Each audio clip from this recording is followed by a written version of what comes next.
Is the government paying the rent for your home? Of course, yes. How the hell does an illegal alien from Ethiopia come to this country and end up with a brand new car? Are you a refugee, sir, yourself? Yes, of course. Oh, where are you from? I'm from Ethiopia. ስደተኞቹ ውጡልን ካናዳ እንደ በፊቱ እንግዳ ተቀባይ መልካም መባሉ እየቀረ ኢራንን እንኳን ይሄው ማንበርከክ አልቻሉም ማለት ነው። ኢራንን በአንድ ወር ውስጥ ማንበርከክ ያልቻለች ሀገር እንዴት አድርጋ ነው ቻይናን ማንበርከክ? We're back with some breaking inflation data and what could be the clearest look at the economic impact of the Iran war. Yeah, in April, inflation rose 3.8%. ሳብስክሪፕሽኑ ኤክስፓየር አድርጓል የፕሬዚዳንት ትራምፕ። ይሄ መጀመሪያ ፍሪ ትራያል የሚባላል አይደል? ስለዚህ አሜሪካ አሁን አቅም የላትም ማለት ፕሬዚዳንት ትራምፕ በግል ማስፈራራት አይችሉም። ለምን አንተን ለማናደድ ብለው የሚያረጉት ነገር አንተ አትናደድም። ልክ በጥፊ ሲመታው ቆረጠውና እዛ ላይ ቪዲዮውን ከመጀመሪያው አስጀምረው ማለት ነው። ኢንቨስትመንት ቢሆን እኮ ከስረሽ ከዜሮ ትነሻለሽ። ልጅን የሚያህል ልጅ በህይወት ከተነጠቅሽብሽ ከገደሉብሽ ልጅሽን ምንድነው የምታረጊው? ጄኔሬሽንን የማስቀጠል ካልቸርን የማስቀጠል ቋንቋን የማስቀጠል ትልቁ ፓወር ያለው ሴቶች ላይ ነው። ሰላም እንደምን አላችሁ? ኪዲ ነኝ ከካናዳ። ዛሬም በሳምንታዊ ፕሮግራማችን ከአቶ አብነት ጋር ከኤቢ ፋይናንሻል ጋር በመተባበር በሰሞንኛ ፕሮግራማችን ተመልሰናል። እናንተስ እንደምን አላችሁ? እንደ ሁልጊዜው እንግዲህ ላይክ በማድረግ ፕሮግራማችሁን የምትጀምሩትን ሁላችሁንም ማመስገን ፈልጋለሁ። ሌሎቻችሁም ለቤታችን አዲስ የሆናችሁ ተጋብዛችኋል ቤተሰብ እንድትሆኑ። እስከ መጨረሻ አብራችሁን ቆዩ ለማለትም እወዳለሁኝ። አቶ አብነት በሳምንታዊ ፕሮግራማችን ስለተገናኘን ደስ ብሎኛል። እንግዲህ እናንተ ጋር ይመስለኛል አየሩ ሞቅ ሞቅ እያለ ነው። አንተስ እንዴት ይዞሃል? እግዚአብሔር ይመስገን ቅድስት፣ እንዴት ሰነበሽ? አንቺም ቤተሰቦችሽም? አየሩ ብዙም ገና ሙቀት አልመጣም፣ ግን ጥሩ ነው። ከክረምቱ እየወጣን ነው፣ ከብርዱ እየወጣን ነው። በስራዬም ቢሆን ጥሩ ተንቀሳቅሻለሁ። ላይፍ ኢንሹራንሱን ቢዝነስ የሚከፍቱ ሰዎች ላይሰንስ ማውጣላቸው ለቢዝነሳቸው ሰው አይ ቲንክ ትንሽ ነቃ ነቃ እያለ ወደ ራሳቸው ቢዝነስ የሚገቡ ሰዎች ቁጥር እየጨመረ ነው እየታዘብኩ ያለሁት። ሰሞኑንም ታዝቤያለሁ። ጥሩ ደሞዝ ያላቸው ትላልቅ መስሪያ ቤት የሚሰሩ ሰዎች ሳይቀሩ አሁን በጎን የራሴን ነገር መጀመር አለብኝ የሚል ነገር እያሰቡ ስለሆነ እኔ በጣም ደስተኛ ነኝ። በዛ በኩል ሰሞኑን የእናቶች ቀን ነበር የተከበረው እሑድ። ለመላው እናቶች እንኳን ለእናቶች በዓል አደረሳችሁ ማለት እወዳለሁ። በእኛ በኩል ደግሞ በፋይናንስ ባለሙያዎች በኩል የእናቶችን ምሽት አክብረን ነው ያመሸነው። እናቶች እኛ ፋይናንስ ውስጥ ያሉ እናቶች የክብር እንግዳ ሆነው ኤክስፒሪየንሳቸውን ሸር አድርገው እኔ ደግሞ እንደ አወያይ ነገር ሆኜ በጥሩ ሁኔታ ነበር ያከበርነው። የዛሬው አንድ ለመንግስት ዝግጅታችንም ስለ እናቶች ነው የምናወራው። በሱ ላይ ነው የምንዘጋጀው። ከዛ ውጭ ማራኪ ፋይናንስም ኦርደሮች አሉ። እነሱ ያው በሳምንት ውስጥ ይደርሳሉ። ከካናዳ ኦርደር ሁሉ አለ፣ ወደ ካናዳ ይመጣል ማለት ነው። ሳምንቴ እንደዛ ነበር። አድማጮችስ እንዴት ሰነበታችሁ? የተለመደውን ሰሞንኛ ፕሮግራም ጀምረናል። 3 ክፍሎች አሉት። መጀመሪያ በስቶክ ማርኬት ተነስተን በአጠቃላይ የአሜሪካ ኢኮኖሚ በዚህ ሳምንት እንዴት ሰነበት የሚለው እናያለን። ከዛ በኋላ በተለያዩ የዓለም ሀገራት በአሜሪካ በካናዳ ያሉትን ዜናዎች እናነሳለን። የሚገርሙ ዜናዎች አሉ። ከካናዳ ውስጥ ለምሳሌ አልበርታ ለመገንጠል እያሰበች ነው ይባላል። ወደ አሜሪካ ልትጠቃለል ነው ይባላል። የትራምፕ ጥያቄ ሙሉ ካናዳ ወደ አሜሪካ እንድትገባ ነው። ቢሆንም አልበርታ ግን ዳርዳር እያለች ይመስላል። እስቲ ይሳካ ላይሳካም የሚለውን በኋላ በዜና መልክ እናየዋለን። የኤፕሪል ወር የባለፈው ወር ምን ያህል ሰው ስራ እድል አገኘ የሚለው ወጥቷል። ዛሬ ማክሰኞ ነው። ዛሬ ደግሞ የአሜሪካ ኢንፍሌሽን ምን ደረሰ፣ የኤፕሪል ወር እንዴት ነበር ኢኮኖሚ የሚለው ዛሬ ሪፖርት ወጥቷል። አዲስ ቫይረስ በዓለም ዙሪያ እየተሰራጨ ነው። ኮቪድ እንደ ኮቪድ አይነት ክፉ ቫይረስ ነው፣ መጥፎ ቫይረስ ነው ወይስ ምንም የሚያስፈራ ነገር የለም? እሱም ደግሞ በኋላ በዜና መልክ እናየዋለን። ይሄ ዜና የሚወጣው ኤዲት ተደርጎ እንግዲህ ሐሙስ ነው የሚለቀቀው። ሐሙስ በሚለቀቅበት ጊዜ ፕሬዚዳንት ትራምፕ ወደ ቻይና ሄደዋል። 1-2 ቀን ይቆያሉ። ምን ይጠበቃል የሚለውን እናያለን። ኢራንና አሜሪካ ያሉበት ሁኔታ ምንድን ነው? ኩባስ የሚቀጥለው ዕጣ ፈንታዋ ምንድን ነው የሚል የተለያዩ ዜናዎች አሉን። በመሀል ላይ ደግሞ ገበታችን እኔም ሰሞኑን ያጋጠሙኝ 2 ነገሮች አሉ። ከዛ ተነስተን ምንወያይበት ጉዳይ ይሆናል። እስከቻላችሁ ድረስ ከኛ ጋር ቆዩ አድማጮች። በጣም እናመሰግናለን። ተመልካቾቻችን እንግዲህ የአቶ አብነትን ኮንታክት ለማግኘት እንደ ሁልጊዜው ፒን እናደርግላችኋለን። እንዲሁም መጽሔቶቹን የምታገኙበትን ስቶሮቹንም ጨምረው ከታች እናደርግላችኋለን። ኮንታክት አድርጉት፣ ቡክ አድርጉ፣ ሰርቪሱን ለማግኘት ማለት እፈልጋለሁ። እንዲሁም ይህንን ቪዲዮ ሰው ጋር እንዲደርስ ላይክ ማድረግንም አትርሱ። በጣም እናመሰግናለን አቶ አብነት። እንግዲህ ወደ ስቶክ ማርኬት ብንሄድስ? የስቶክ ማርኬት ውጤት እንደሚታየው ያው ቀይ፣ አረንጓዴ የተዘበራረቀ ነገር ነው የሚታየው። ምክንያቱ በዋናነት ከኢራን ጋር የተያያዘም ጉዳይ ያለው ለሁሉም ዶው ጆንስ ኢንዱስትሪያል አቨሬጅ 30 ግዙፍ የአሜሪካ ተቋማት ያሉት 49789 ነው። እንደሚታወቀው ከጦርነቱ በፊት 50 ሺህ ገብቶ ታሪክ ሰርቶ ነበር። አሁን ተመልሶ ወደ 45 ሺህ ሁሉ ቀንሶ ነበር። ወደ ማርች አካባቢ ጦርነቱ ላይ 45 ሺህ ገብቶ ነበር። ተመልሶ በአንድ ወር ውስጥ ሪከቨር አድርጎ 49 ሺህ ገብቷል። አሁንም 50 ሺህ ለመሙላት የፈራ ነው የሚመስለው። እዚሁ አካባቢ ያለው ባለፈው ሳምንትም 49200 አካባቢ የነበረው። እንግዲህ ተስፋ እናደርጋለን በሚቀጥሉት ሳምንታት የኢራኑ ጦርነት እንዲሁ ዝም ብሎ ነው ወይማ ወደ ጦርነት የማይገቡበት ወይ ሰላም የማይኖርበት ሁኔታ ይፈጠራል። የዓለምን ኢኮኖሚ በተለይ አሜሪካን ብዙም አይረብሽም። ኤዥያኖች ናቸው በብዛት የሚጎዱት ነዳጅ ስለማያገኙ። አሜሪካ ግን የራሷ ነዳጅ ስላላት ብዙም ኢኮኖሚ አይጎዳም። ዶው ጆንስ ደግሞ በብዛት የአሜሪካ ካምፓኒዎች ስለሆኑ ብዙ ላይ ጎዱ ይችላሉ። ስታንዳርድ ፑር 500ን ካየን 7393 ነው። እንግዲህ ስታንዳርድ ፑር ባለፈው ሳምንት ብቻ 2.3% ጨምሮለታል። ዶው ጆንስ ቀድም ያየ ነው በ0.2% ጨምሮላቸዋል።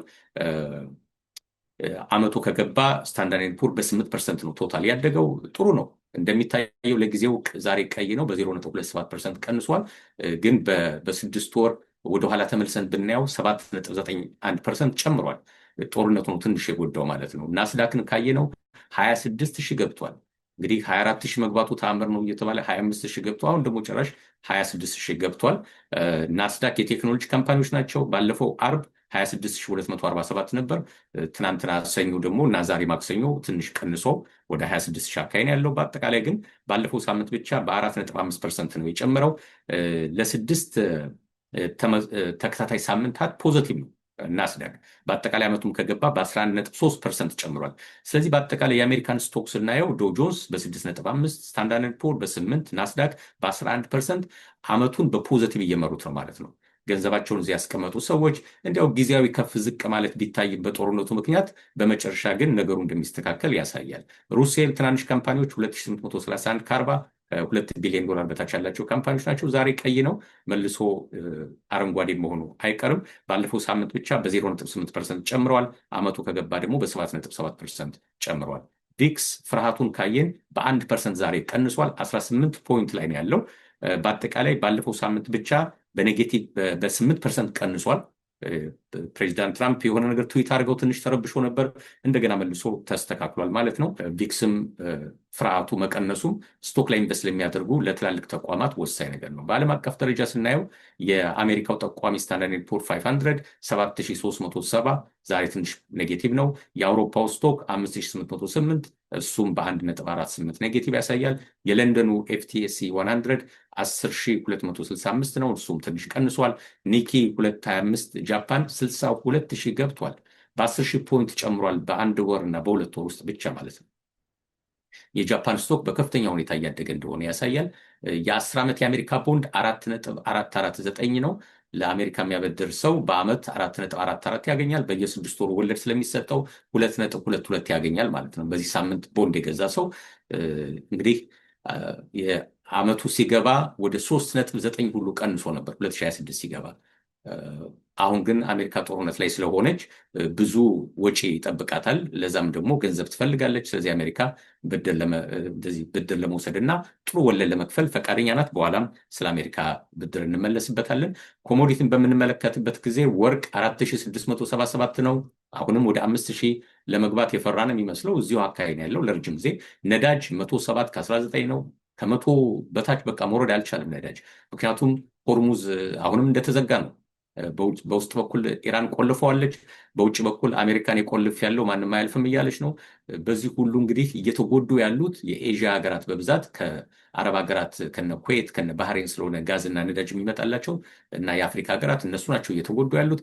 የአሜሪካ ካምፓኒዎች ብዙም አይጎዱም። እዚሁ ነዳጅ ስለሚወጣ በዓለም አቀፍ ገበያ ስለሚሸጡ ምንም ተጨማሪ እሴት ሳይጨምሩበት ገቢያቸው ይጨምርላቸዋል። ግን የአሜሪካ ካምፓኒዎች የነዳጅ እጥረት የለባቸውም። እንግዲህ ዋናዎቹ የስቶክና የኮሞዲቲዎች እነዚህን ይመስላሉ።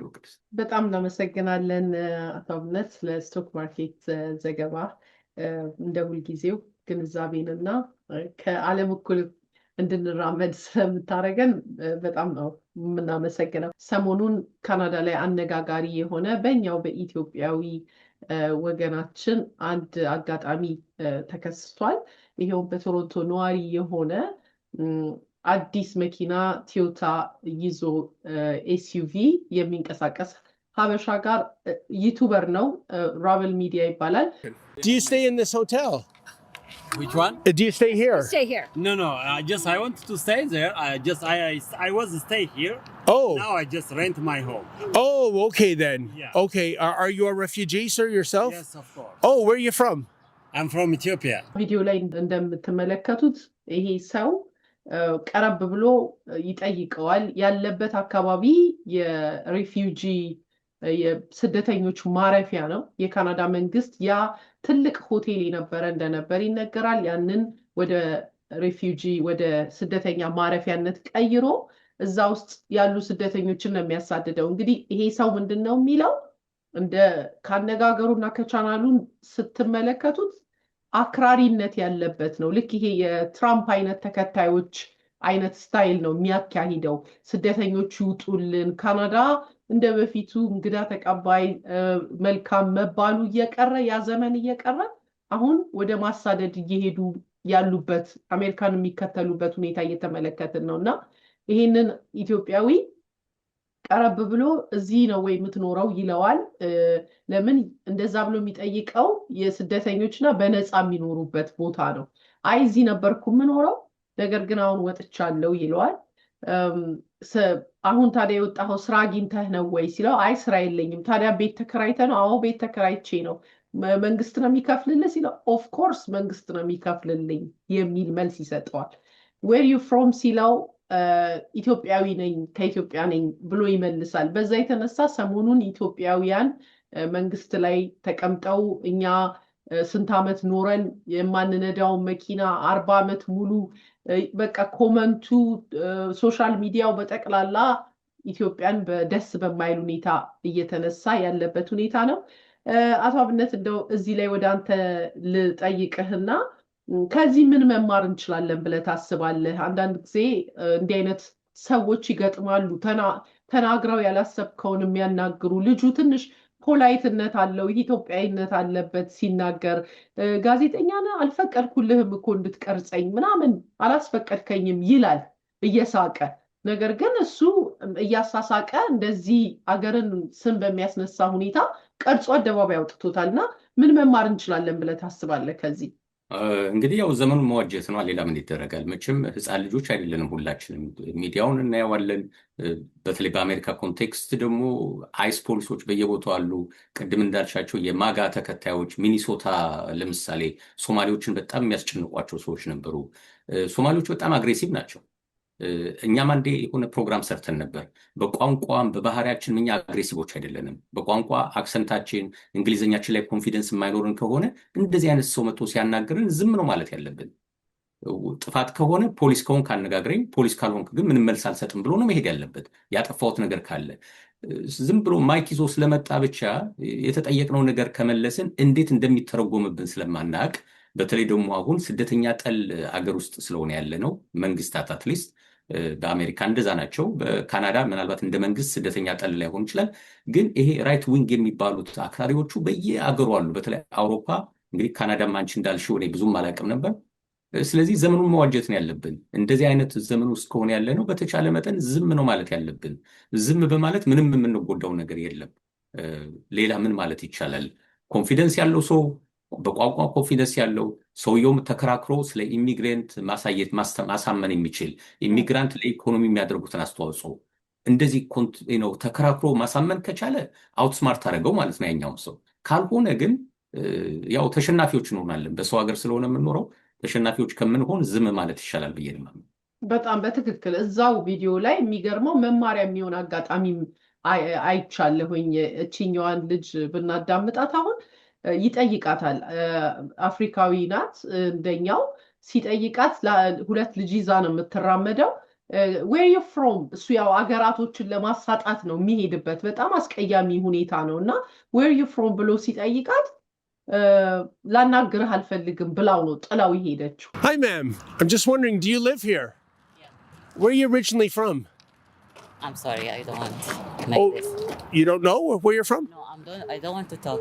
Oh, you don't want to talk? Yeah. Oh, okay. ከዚህ ትልቅ ትምህርት ማግኘት ይኖርብናል። እንዳልከው ያለንበትን ዘመን መዋጀት ያስፈልጋል። እንደ ድሮ ካናዲያኖች በፍቅር ከሚቀበሉበት ቲሞርተን ገዝተው ኮፊ ገዝተው የሚጠብቁበት ጊዜ እያለቀ የመጣበት ከመንግስትም ላይ እኛም አድቫንቴጅ የምንወስድ አይነት ሰዎች ካሆንንም እሱንም ልናስብበት የሚገባበት ጊዜ ላይ ነን ለማለት ፈልጋለሁ። በጣም አመሰግናለሁ አቶ አብነት። ወደ ዜና ስታችን በሚዲያ በተለያዩ ዓለም ሀገራት ምን ተከናወኑ?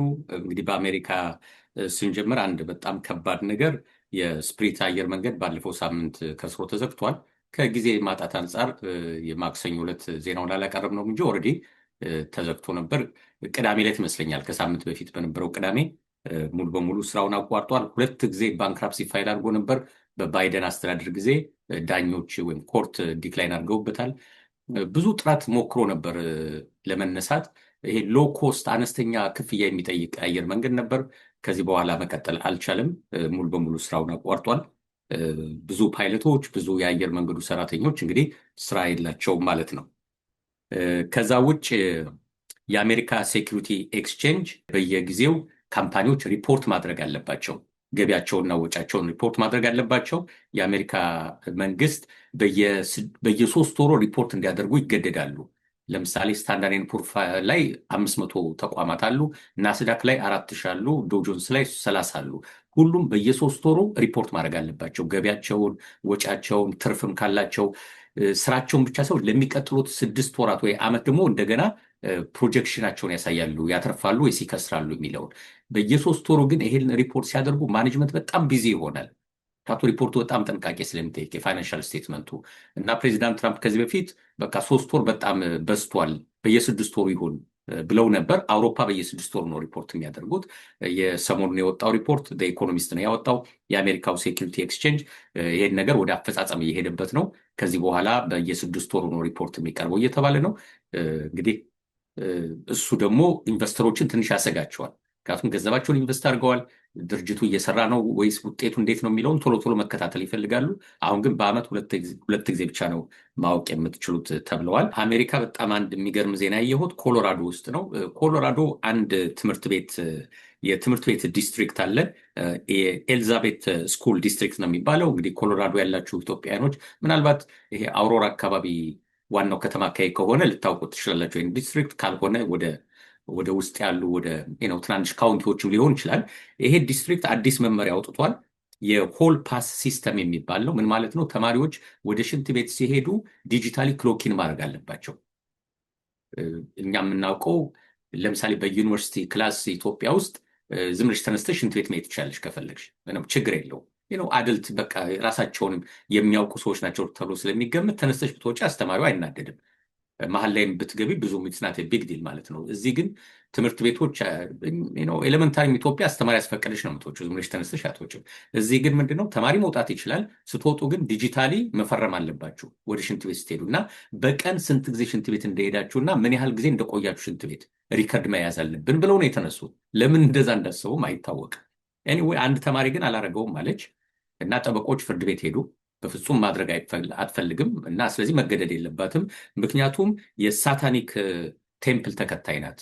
ቤተሰቦቿ የሰይጣን እምነት ተከታዮች ናቸው እና የእነሱ ደግሞ የራሳቸው እንግዲህ ቅዱስ ላይሆን አይደለም መቼም፣ ግን የራሳቸው መጽሐፍ አላቸው። በመጽሐፋቸው መሰረት በእነሱ ሰውነት ጉዳይ ላይ ከሌላ ሰው ጋር ኮሚኒኬት ማድረግ አይችሉም።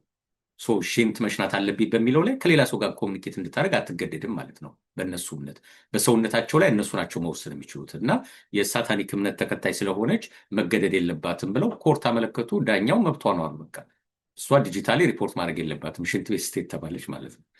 እንግዲህ አሜሪካ ጣጣው ብዙ ነው።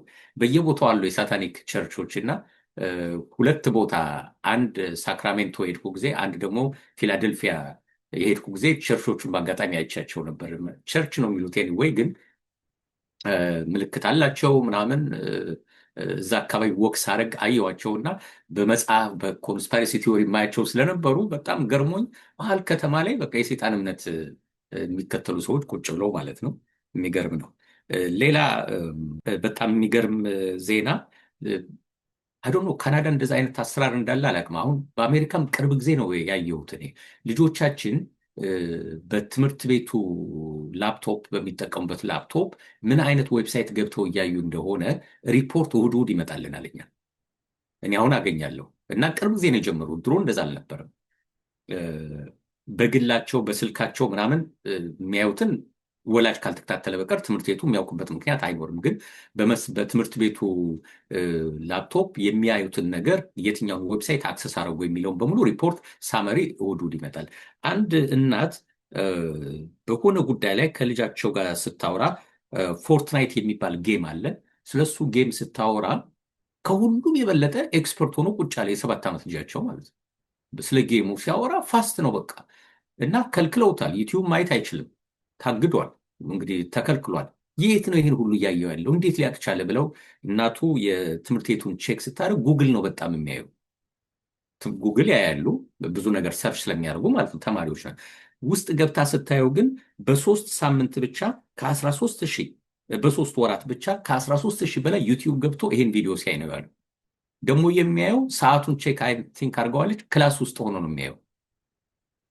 የጆሮ ማዳመጫው ይኖረዋል። አስተማሪው እያስተማረ ነው። እሱ ጉግል ላይ ገብቶ ስራ የሚሰራ ነው የሚመስለው፣ ግን ዩቲዩብን ከፍቶ እችን ጉግል ጌሟን ነው የሚያየው ማለት ነው። ዩቲዩብ ከፍቶ ፎርትናይት የሚያሉ ጌም ነው እያየ ወይ እየተጫወተ ሊሆን ይችላል እንግዲህ አላውቅም። እና እንደ ዜና ወጥቷል። እንግዲህ ልጆቻችን ምን ያህል ነው የምንቆጣጠራቸው የሚለውን ያህል ለማየት ያህል ነው። ወደ ሰሞኑን የተሳካላቸው ተቋማት ሲሄድ ሞደርና 19% ስቶኩ ጨምሮለታል። በ2 ቀን ብቻ ነው የጨመረለት። ዓርብ ዕለት በ12%፣ 7% ደግሞ ሰኞ፣ ትናንት ሰኞ። ለምንድን ነው ከሁሉም በላይ ሞደርና የጨመረው ሲባል ዜናው ከአዲሱ ቫይረስ ጋር ነው የሚገናኘው። በኋላ ስለ ቫይረሱ ዜና ስላለን በሱ እናካትተዋለን። ሌሎች ካምፓኒዎች አሉ። ፍሎንስ ኢነርጂ የሚባል በ30% ጨምሮለታል። ሬክስፔስ በ12.5%፣ ኤኤምዲ በ1.7% ጨምሮለታል። ኤኤምዲ ማለት ኮምፒውተራችን ላይ ያለ ቺፕ የሚያመርት ነው። አሁን አርቲፊሻል ኢንቴሊጀንስ ውስጥ ገብቶበታል። ሰሞኑን ራሱ ዘ ኢኮኖሚስት ያቀረበው ሪፖርት ላይ ሴልስ ሪፖርቱን አቅርቦ ነበር። በዛ መሰረት የባለፈው ዓመት ሴልስ ወይም የባለፈው ኳርተር በየኳርተሩ ስለሆነ የሚያቀርቡት በየሩብ ዓመቱ በ38% ሴልሱ ጨምሮለታል። በዛ መሰረት የስቶክ ዋጋው በ57% ነው የጨመረለት። በግማሽ በላይ ጨምሮለታል ብሎ ዘ ኢኮኖሚስት አውርቷል። ሰሞኑን ደግሞ በጣም ደስ የሚል ዜና የተወራለት ሳምሰንግ ነው። ሳምሰንግ ለመጀመሪያ ጊዜ $1 ትሪሊየን ዋጋ ያለው ካምፓኒ ሆኖ ተገምቷል። በቃ የካምፓኒ ቫሊዩ 1 ትሪሊየን ገብቷል። አሜሪካ ውስጥ ካሉት እነ ማይክሮሶፍት ምናምን አማዞን አልፈውታል እሱን። ከኤዥያን ካምፓኒዎች ግን በዚህ ደረጃ 1 ትሪሊየን የደረሰ እንግዲህ ሳምሰንግ ሆኗል ማለት ነው። ኢኮኖሚስት ነው ይሄን እየዘገበው።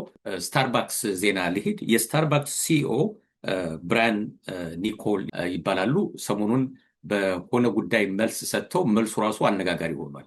ስታርባክስ $9 የሚያወጣ አዲስ ቡና መሸጥ ጀምሯል። ቡናው $9 ነው የሚያወጣው። እና ይሄ ፋይናንስ ጾም የማይጾሙ ሰዎች ኢማጂን እንግዲህ $9 ከፍለው ቡና ገዝተው ይሄዳሉ ማለት ነው።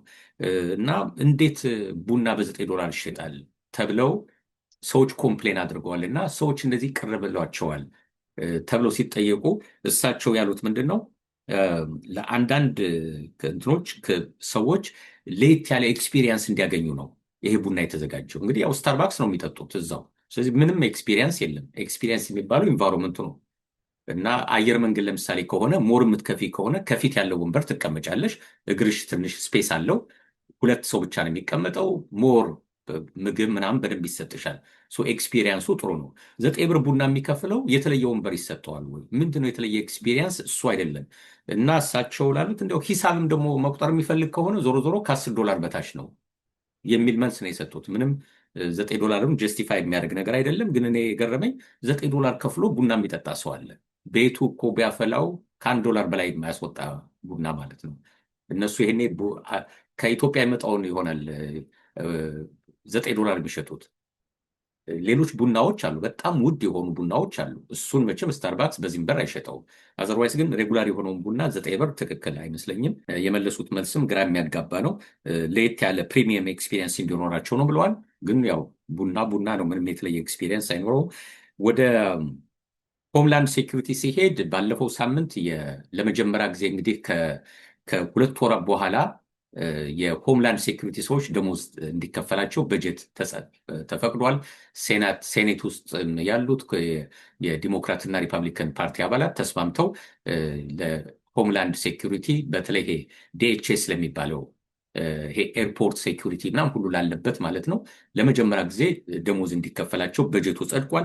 አዲሱ ዓመት ሲገባ ጀምሮ ዲሞክራቶች አልተስማሙም። ያልተስማሙበት ምክንያት ሚኒሶታ ላይ 2 አሜሪካውያን ስለተገደሉ ከዚህ በኋላ የአይስ ፖሊሶች አንደኛ ፊታቸው ላይ ማስክ መጠቀም የለባቸውም፣ ሁለተኛ ደረታቸው ላይ ካሜራ ማድረግ አለባቸው። እያንዳንዱ ነገር እንደ ማንኛውም ፖሊስ ሪከርድ መደረግ አለበት። ሶስተኛ የፍርድ ቤት መያዣ ሳይዙ የሰው ቤት ከፍተው መግባት የለባቸውም፣ ሰብረው መግባት የለባቸውም። እነሱ በጣሪያ በምናም ሁሉ ይወርዳሉ። በጣም አስቸጋሪ ነገር ሁሉ ተገብቶ ነበር፣ በተለይ ሚኒሶታ ላይ እንደታየው እና ዲሞክራቶች አሉት ይሄ ነገር ካልተስተካከለ በቀር ደሞዙን አናጸድቅም በጀቱን አሉ። ከዛን ጊዜ ጀምሮ ኤርፖርት በጣም አስቸጋሪ ነበር። በኋላ ግን ፈታሾቹ ሲጠፉ በአይስ ፖሊስ ፍተሻ እንዲደረግ እና እየተፈተሹ ወደ ፕሌን እንዲገቡ ተደረገ። ለመጀመሪያ ጊዜ ግን ከ2-3 ወር በኋላ ከ76 ቀናት በኋላ ተስማሙ ማለት ነው። 2 ወር ከ16 ቀን በኋላ ተስማሙ። እንደሱም ሆኖ ግን ለአይስ ፖሊሶች እና ለቦርደር ፓትሮል በጀቱ አልተፈቀደላቸውም። ስለዚህ የአይስ ፖሊሶች ደሞዝ የላቸውም ማለት ነው። መንግስት በተለያየ አማራጭ ሊከፍላቸው ይችላል። የአሜሪካ ኢንፍሌሽን ዛሬ ሪፖርቱ ወጥቷል። የአሜሪካ ኢንፍሌሽን 3.8% ገብቷል። ከዓመት እስከ ዓመት ሲታይ ማለት ነው። ባለፈው ወር የማርች ወር ወደኋላ ተመልሰን ስናየው 2.4% ነበር።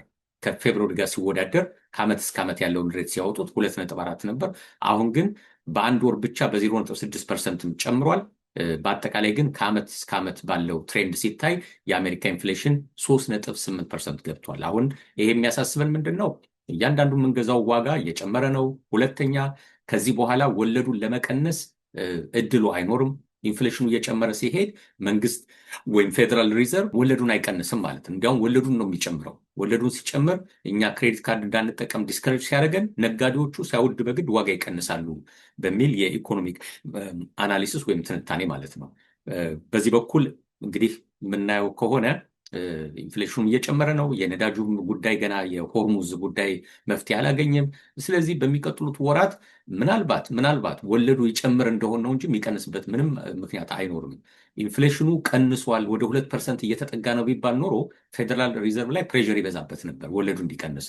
አሁን ግን በመንግስት በኩል የፈለጉትን ያህል ቢያስጨንቋቸው እንኳን አማራጭ የላቸውም። ፒውር ኢኮኖሚክ አናሊሲሱ የሚያሳየው ወለድ ኢንትረስት ሬቱ መጨመር እንዳለበት ነው እንጂ መቀነስ እንዳለበት አይደለም። ስለዚህ ዛሬ ጠዋት ነው የወጣው፣ ማክሰኞ ማለት ነው። ወለድ የአሜሪካ ኢንትረስት ሬት የመቀነስ ተስፋ የለውም፣ ኢንፍሌሽኑ ጨምሯል ተብሏል። በአጠቃላይ ከጋዝን በምናይበት ጊዜ $4.48 በጋሎን ነው። ከባለፈው ሳምንትም ጨምሯል። ወርቅ 4700 አካባቢ የጨረሰው። ቢትኮይን 80 ሺህ ገብቷል። ትንሽ ከፍ ብሏል፣ ግን ከባለፈው ዓመት ኦክቶበር እንኳን ስናየው 126 ሺህ ነበር። አሁንም እዛው 80 ሺህ 70 ሺህ አካባቢ ያለው። በአጠቃላይ በአመቱ በጣም የተጎዳው ክሪፕቶ ከረንሲ በአጠቃላይ በተለይ ደግሞ ቢትኮይን በከባዱ ነው የተጎዳው። ወደ ኢራን አንዴ ልሂድ። ፕሬዚዳንት ትራምፕ ትናንት ኦቫል ኦፊስ ላይ መግለጫ ሰጥተው ነበር የራሳቸው ቢሮ ላይ። እንዲያውም ዶክተር ኦዝ መስለ የሚባል ሚዲያ ላይ የሚሳተፍ ሰው አለ። አሁን የነ ሜዲኬድ እና ሜዲኬርን የሚቆጣጠረው ተቋም የፌዴራል መንግስት ተቋም የዛ ዳይሬክተር ነው፣ ኃላፊ ናቸው። እሳቸውን ሁሉ እየጠየቁ ነበር እና ሰዎች መጨረሻ ላይ ታመው በቃ የመጨረሻ ደረጃ ላይ ሲደርሱ ያሉበት ሁኔታ ላይ አለ ላይፍ ሳፖርት ይሰጣቸዋል የሚባለው ማለት ነው። እና ወደ እሳቸው ሁሉ ዞሮ እየጠየቁ ነበር። ላይፍ ሳፖርት አንድ ሰው ከተሰጠው ምን ሆኗል ማለት ነው ሲባል ወደ ሞት ተጠግቷል ማለት ነው የዶክተሩ ትንታኔ። እና የዶክተሩን መልስ አልጠበቁም። እሱ ብቻ አሶሺየት ነው ያደረጉት ከሕክምናው ጋር እና የኢራን ሁኔታ ላይፍ ሳፖርት ላይ ነው ያለችው የሚል ነው የተናገሩት። 60 ቀን አልፏል። ወይ 60 ቀን አልፏል። ጦርነት ከዚህ በኋላ ኢራን ላይ መክፈት አይችሉም። ምክንያቱም ኮንግረስ ላይ ቀርበው ጥያቄ አቅርበው ኮንግረስ ተወያይቶ ስላላጸደቀላቸው ከኢራን ጋር እንደገና የሚዋጉበት ህጋዊ መንገድ የላቸውም። እንዲያውም ሰሞኑ እየተቀለደ ነበር። ሳብስክሪፕሽኑ ኤክስፓየር አድርጓል የፕሬዚዳንት ትራምፕ። ይሄ መጀመሪያ ፍሪ ትራያል የሚባላል አይደለም። አንድ ነገር ሲያለማመዱሽ ፍሪ ትራያል ይሉሽ እና 60 ቀን ከ60 ቀን በኋላ ግን ካልከፈልሽ ዩዘር እና ፓስወርድ አይሰራም ማለት ነው። ፊልም ምንም እንደዛ ነው የምንጠቀመው አይደለም። እና እሳቸው በነፃ 60 ቀን ተዋግተዋል፣ ኢራንን አታክ አድርገዋል። አሁንም ኮንግረስ ሳብስክሪፕሽን ስላልሰጣቸው ከዚህ በኋላ ምንድን ነው የሚባለው ብሎ ሲቀልዱ ምናልባት በእስራኤል ፓስወርድ ይሆናል የሚጠቀሙት ከዚህ በኋላ እያሉ ነበር። የኢራኑን ጦርነት እንጂ በህጋዊ መንገድ ከእንትን ጋር በቀጥታ ከኢራን ጋር የሚዋጉበት መንገድ የለም። ወደ እስራኤል ስመጣ ግን ለመጀመሪያ ጊዜ እንግዲህ ከአንድ ወር አልፋት መሰለኝ ሊባኖስም ጋር ሰላማዊ ነበር። አትሊስት ጦርነቱ ትንሽ ቆሞ ነበር። በዚህ ሳምንት ግን ሊባኖስን ደብድባለች እስራኤል። ብዙ ጊዜ እንግዲህ ሰላም ይመጣል ተብሎ ተጠብቆ ነበር። ቢሆንም እንደገና ትንሽ ወደ ማገርሸት ብሏል። ሰኞ ዕለት ደግሞ ፕሬዚዳንት ትራምፕ እንደዚህ ሲሉ እና የኢራን መልስ አልተስማማኝም ሲሉ ምን ማለት ነው የሚለውን አየዋለሁ። እስራኤል ደግሞ ወዲያውኑ ኔታንያሁ አስቸኳይ ስብሰባ ካቢኔያቸውን ጠርተዋል። ስለዚህ አሜሪካና ኢራን ወደ ሰላም ማሄዱ ከሆነ የኛ ዕጣ ፈንታ ምንድን ነው? ጦርነቱን እንቀጥል ወይስ አንቀጥል? አሜሪካ የማትኖርበት ጦርነትስ ብቻችን ገብተን ምንድን ነው የምናደርገው የሚል ምክክር የሚያደርጉ ይመስለኛል። ለሁሉም ወደ ኢራን ስመለስ አሜሪካ 14 ፖይንት ያለው እቅድ በፓኪስታን በኩል ለኢራን አቅርባ ነበር። ዋናዎቹ ግን 3 ነገሮች ናቸው። አንደኛው ሙሉ በሙሉ ዩራኒየም ማበልጸግ እንድታቆም ነው። ይሄ በኦባማ ጊዜ እኮ ተስማምታ ነበር ኢራን። ዩራኒየሙ ራሻ ነበር ተብላልቶ የሚመጣላት እና ለሰላማዊ ለኢነርጂ ብቻ እንድትጠቀምበት እሷ ማብላላት አቁማ እንዳለ ራሻ ነበር የምትሰራላት። አሁንም ተመልሰው ወደዛ ነው የተመለሱት፣ ሙሉ በሙሉ እንድታቆም። ሁለተኛ እጇ ላይ ያሉትን የበለጸገውን ዩራኒየም በሙሉ ቦምብ ለመስራት ኒውክሌር ቦምብ ለመስራት የሚያገለግለውን ሙሉ በሙሉ እንድታስረክብ የተጠየቀችው። ሶስተኛ ሆርሙዝ ሰርጥን በ30 ቀን እንድትከፍት ነው የተጠየቀችው። ኢራን ደግሞ ይሄን አልቀበልም አለች። ሶስቱንም አልቀበልም ብላ ካውንተር ፕሮፖዛል ሌላ ፕሮፖዛል አስገባች ማለት ነው። ለምሳሌ ከዚህ በፊት እንደምትለው ዩራኒየም ለሰላማዊ አገልግሎት ነው የምጠቀመው። ይሄው እናንተ 40 ዓመት 30 ዓመት ሆኗችኋል። ከ2000 ምናምን ጀምሮ 19 ምናምን ጀምሮ ኢራን ቦምብ ልትሰራ ነው እያላችሁ ይሄው 30 ዓመት ሊሞላችሁ ነው። የለኝም እኔ ኒውክሌር ቦምብ እየሰራሁ አይደለም፣ ለሰላማዊ መንገድ ነው የምጠቀምበት። ስለዚህ አሁንም እቀጥላለሁ። ይህን ሙሉ በሙሉ ላቋርጠው አልችልም የሚል ባለፈውም እንደዚህ አይነት መልስ ሰጥታለች። የሆርሙዝ ሰርጥን በሚመለከት ከፍታው ነበር እኮ ባለፈው 2 ሳምንት በፊት ከፍታው መልሳን የዘጋችው። የኢራን መርከቦች ማለፍ አይቻሉ ምናምን ብላ አሜሪካ አግጃለሁ ስትል መልሳ ዘጋችው ማለት ነው። እና ያው ለድርድር ጨዋታ እየተጫወቱ ነው። ቢሆንም ካውንተር ፕሮፖዛል አቅርባ ነበር። ሰኞ ዕለት ፕሬዚዳንት ትራምፕ አልቀበለውም ይህን ካውንተር ፕሮፖዛል ብለዋል። ወደ ቻይና ስመለስ ፕሬዚዳንት ትራምፕ በዚህ ሳምንት ወደ ቻይና ይሄዳሉ። ሐሙስ ሜይ 14 ነው ቻይና የሚሄዱት። ለ2 ቀናት ከፕሬዚዳንት ጂፒንግ ጋር ምክክር ያደርጋሉ። የሚመካከሩባቸው ዋና ዋናዎቹ የሚባሉት አንደኛ ስለ ንግድ ጉዳይ ነው። አሜሪካ ቻይና ላይ ብዙ ታሪፍ ጭናባታለች። በእርግጥ አሁን የአሜሪካ ሱፕሪም ኮርት ታሪፍ ህገወጥ ነው ብሏል። መንግስት ታሪፍ መጫን አይችልም፣ ኮንግረስ ብቻ ነው ታሪፍ መጫን የሚችለው ተብሏል። ስለዚህ አሜሪካ አሁን አቅም የላትም ማለት ፕሬዚዳንት ትራምፕ በግል ማስፈራራት አይችሉም። የዛሬ ዓመት ቢሆን ኖሮ 100% 200% እጭንብሻለሁ እያሉ እያስፈራሩ የሆነ ጥቅም ያገኙ ነበር ለድርድር ማለት ነው። አሁን ግን ቢያስፈራሩ ለውጥ አያመጣም። ሱፕሪም ኮርት ወስኗል። እንዲያውም አሜሪካ የወሰደችውን ገንዘብ በሙሉ ትመልስ ተብሏል።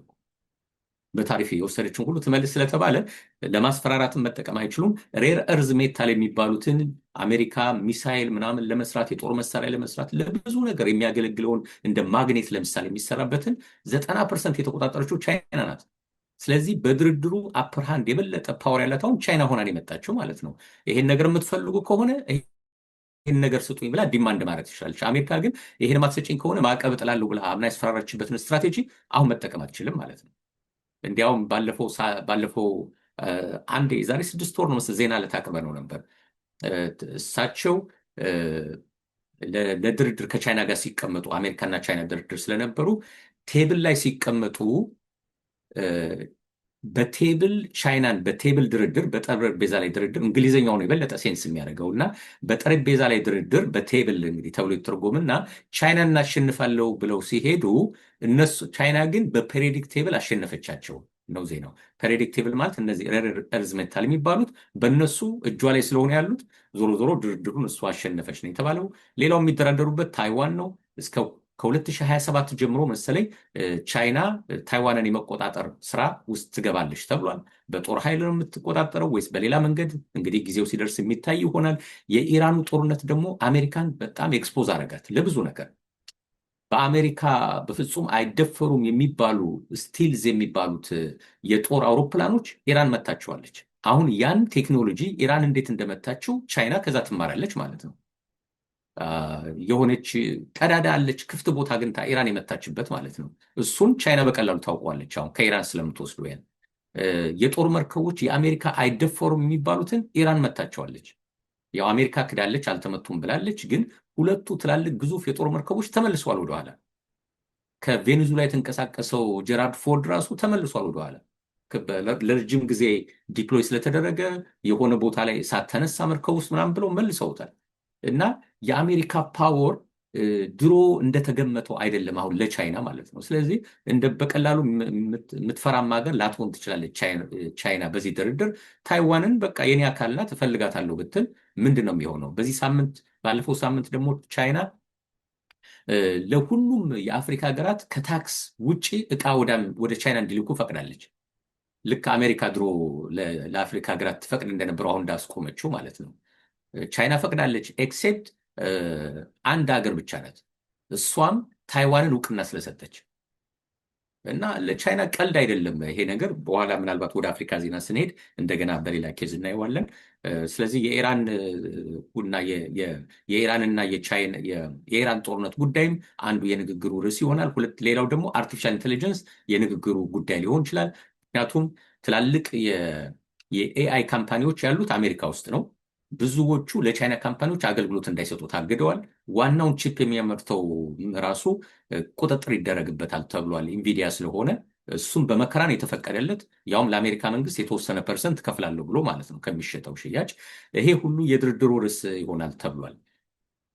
ከአሜሪካው ግሩፕ ጋር ደግሞ የቦይንግ ሲኦ እና የሲቲ ግሩፕ ሲኦ አብረው ይሄዳሉ ተብሏል። የቦይንግ ሲኦ ኬሊ ኦርትበርግ ይባላሉ። እንግዲህ ብዙ ቦይንግ አውሮፕላንም ተደራድረው በዛው ለመሸጥ ማለት ነው። ባለፈው አሜሪካና ቻይና ትንሽ በታሪፉ ምክንያት በተጋጩበት ጊዜ የቦይንግ አውሮፕላን ትዕዛዝን አልቀበልም ብላ ነበር። ያዘዘችውን ሁሉ ሰርዣዋለሁ ብላ ነበር። ስለዚህ አሁን ድርድሩ ከተስተካከለ ቦይንግም ብዙ አውሮፕላን የሚሸጥ እድል ይኖረዋል።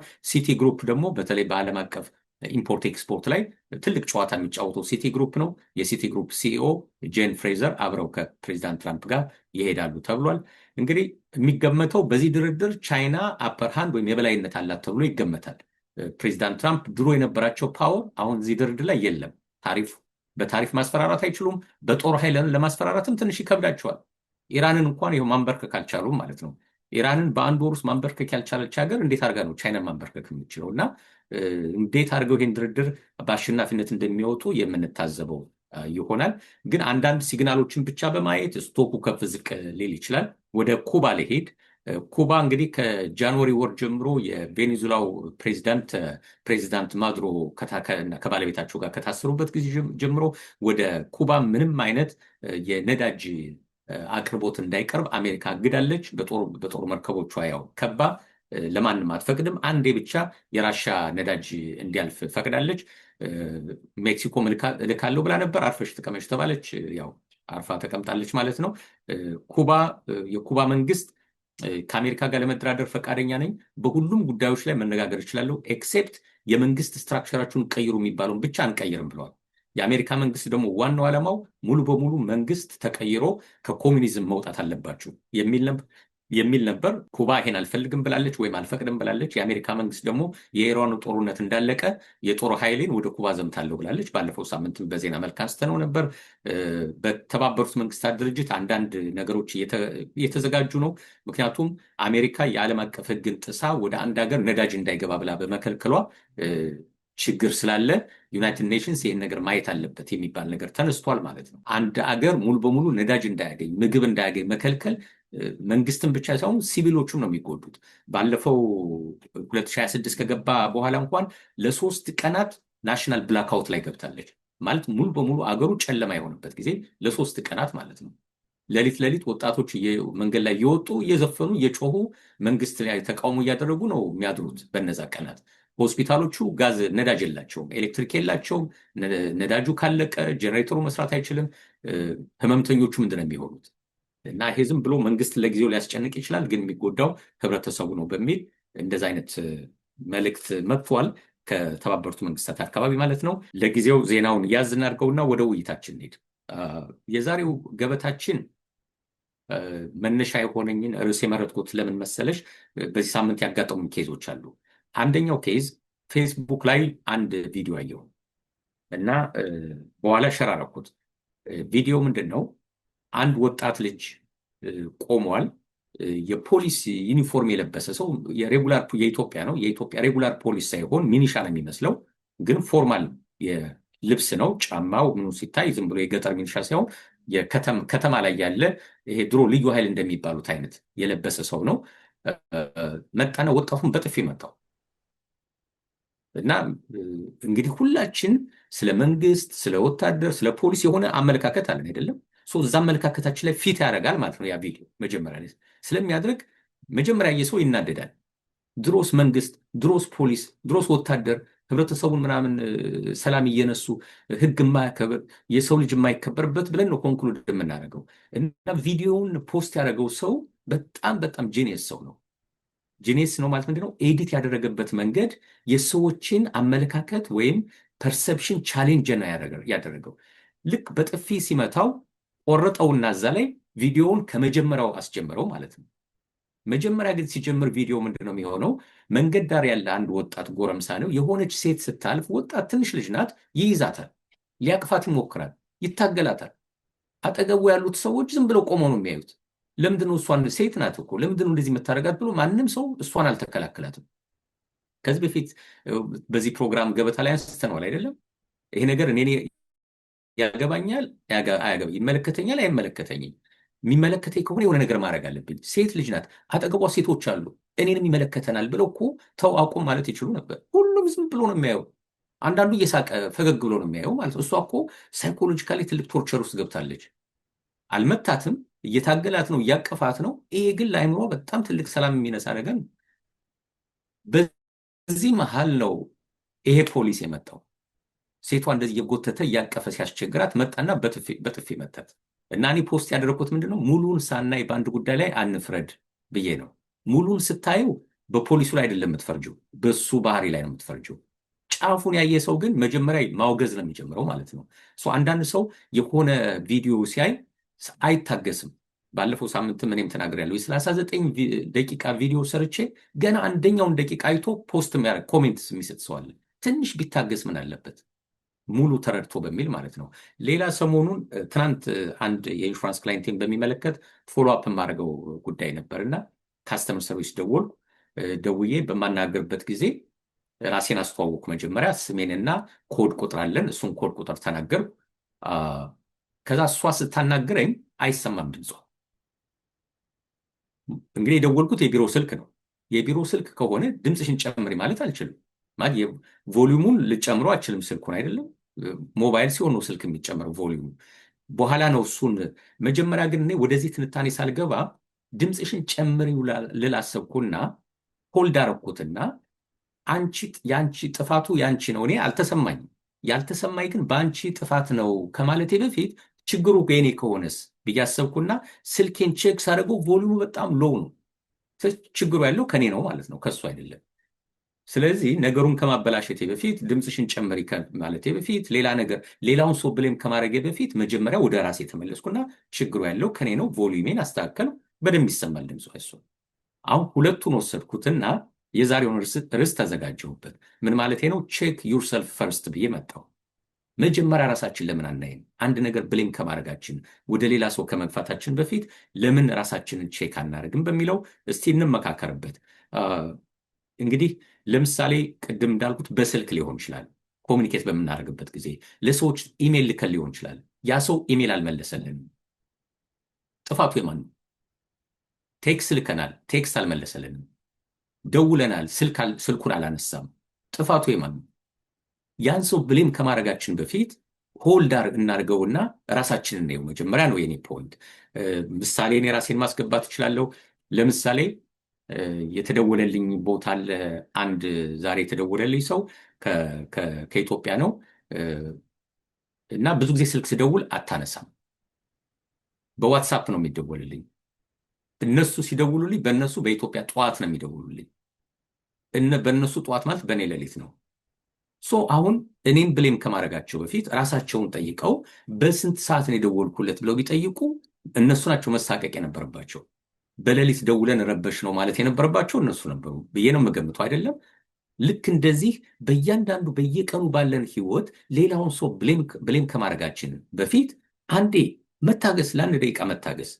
እስቲ እኔ ከሆነ ጥፋቱስ እኔ ከሆንኩ ጥፋቱ የኔ ከሆነስ ብለን ብናስብ ምን ይመስልሻል ብዬ ነው። እስቲ መጀመሪያ በዚህ ምንድን ነው የተረዳሽው? ይህንን ባህሪ ፕራክቲስ ብናደርግ ከማንም በፊት ተጠቃሚዎቹ እኛ ነን።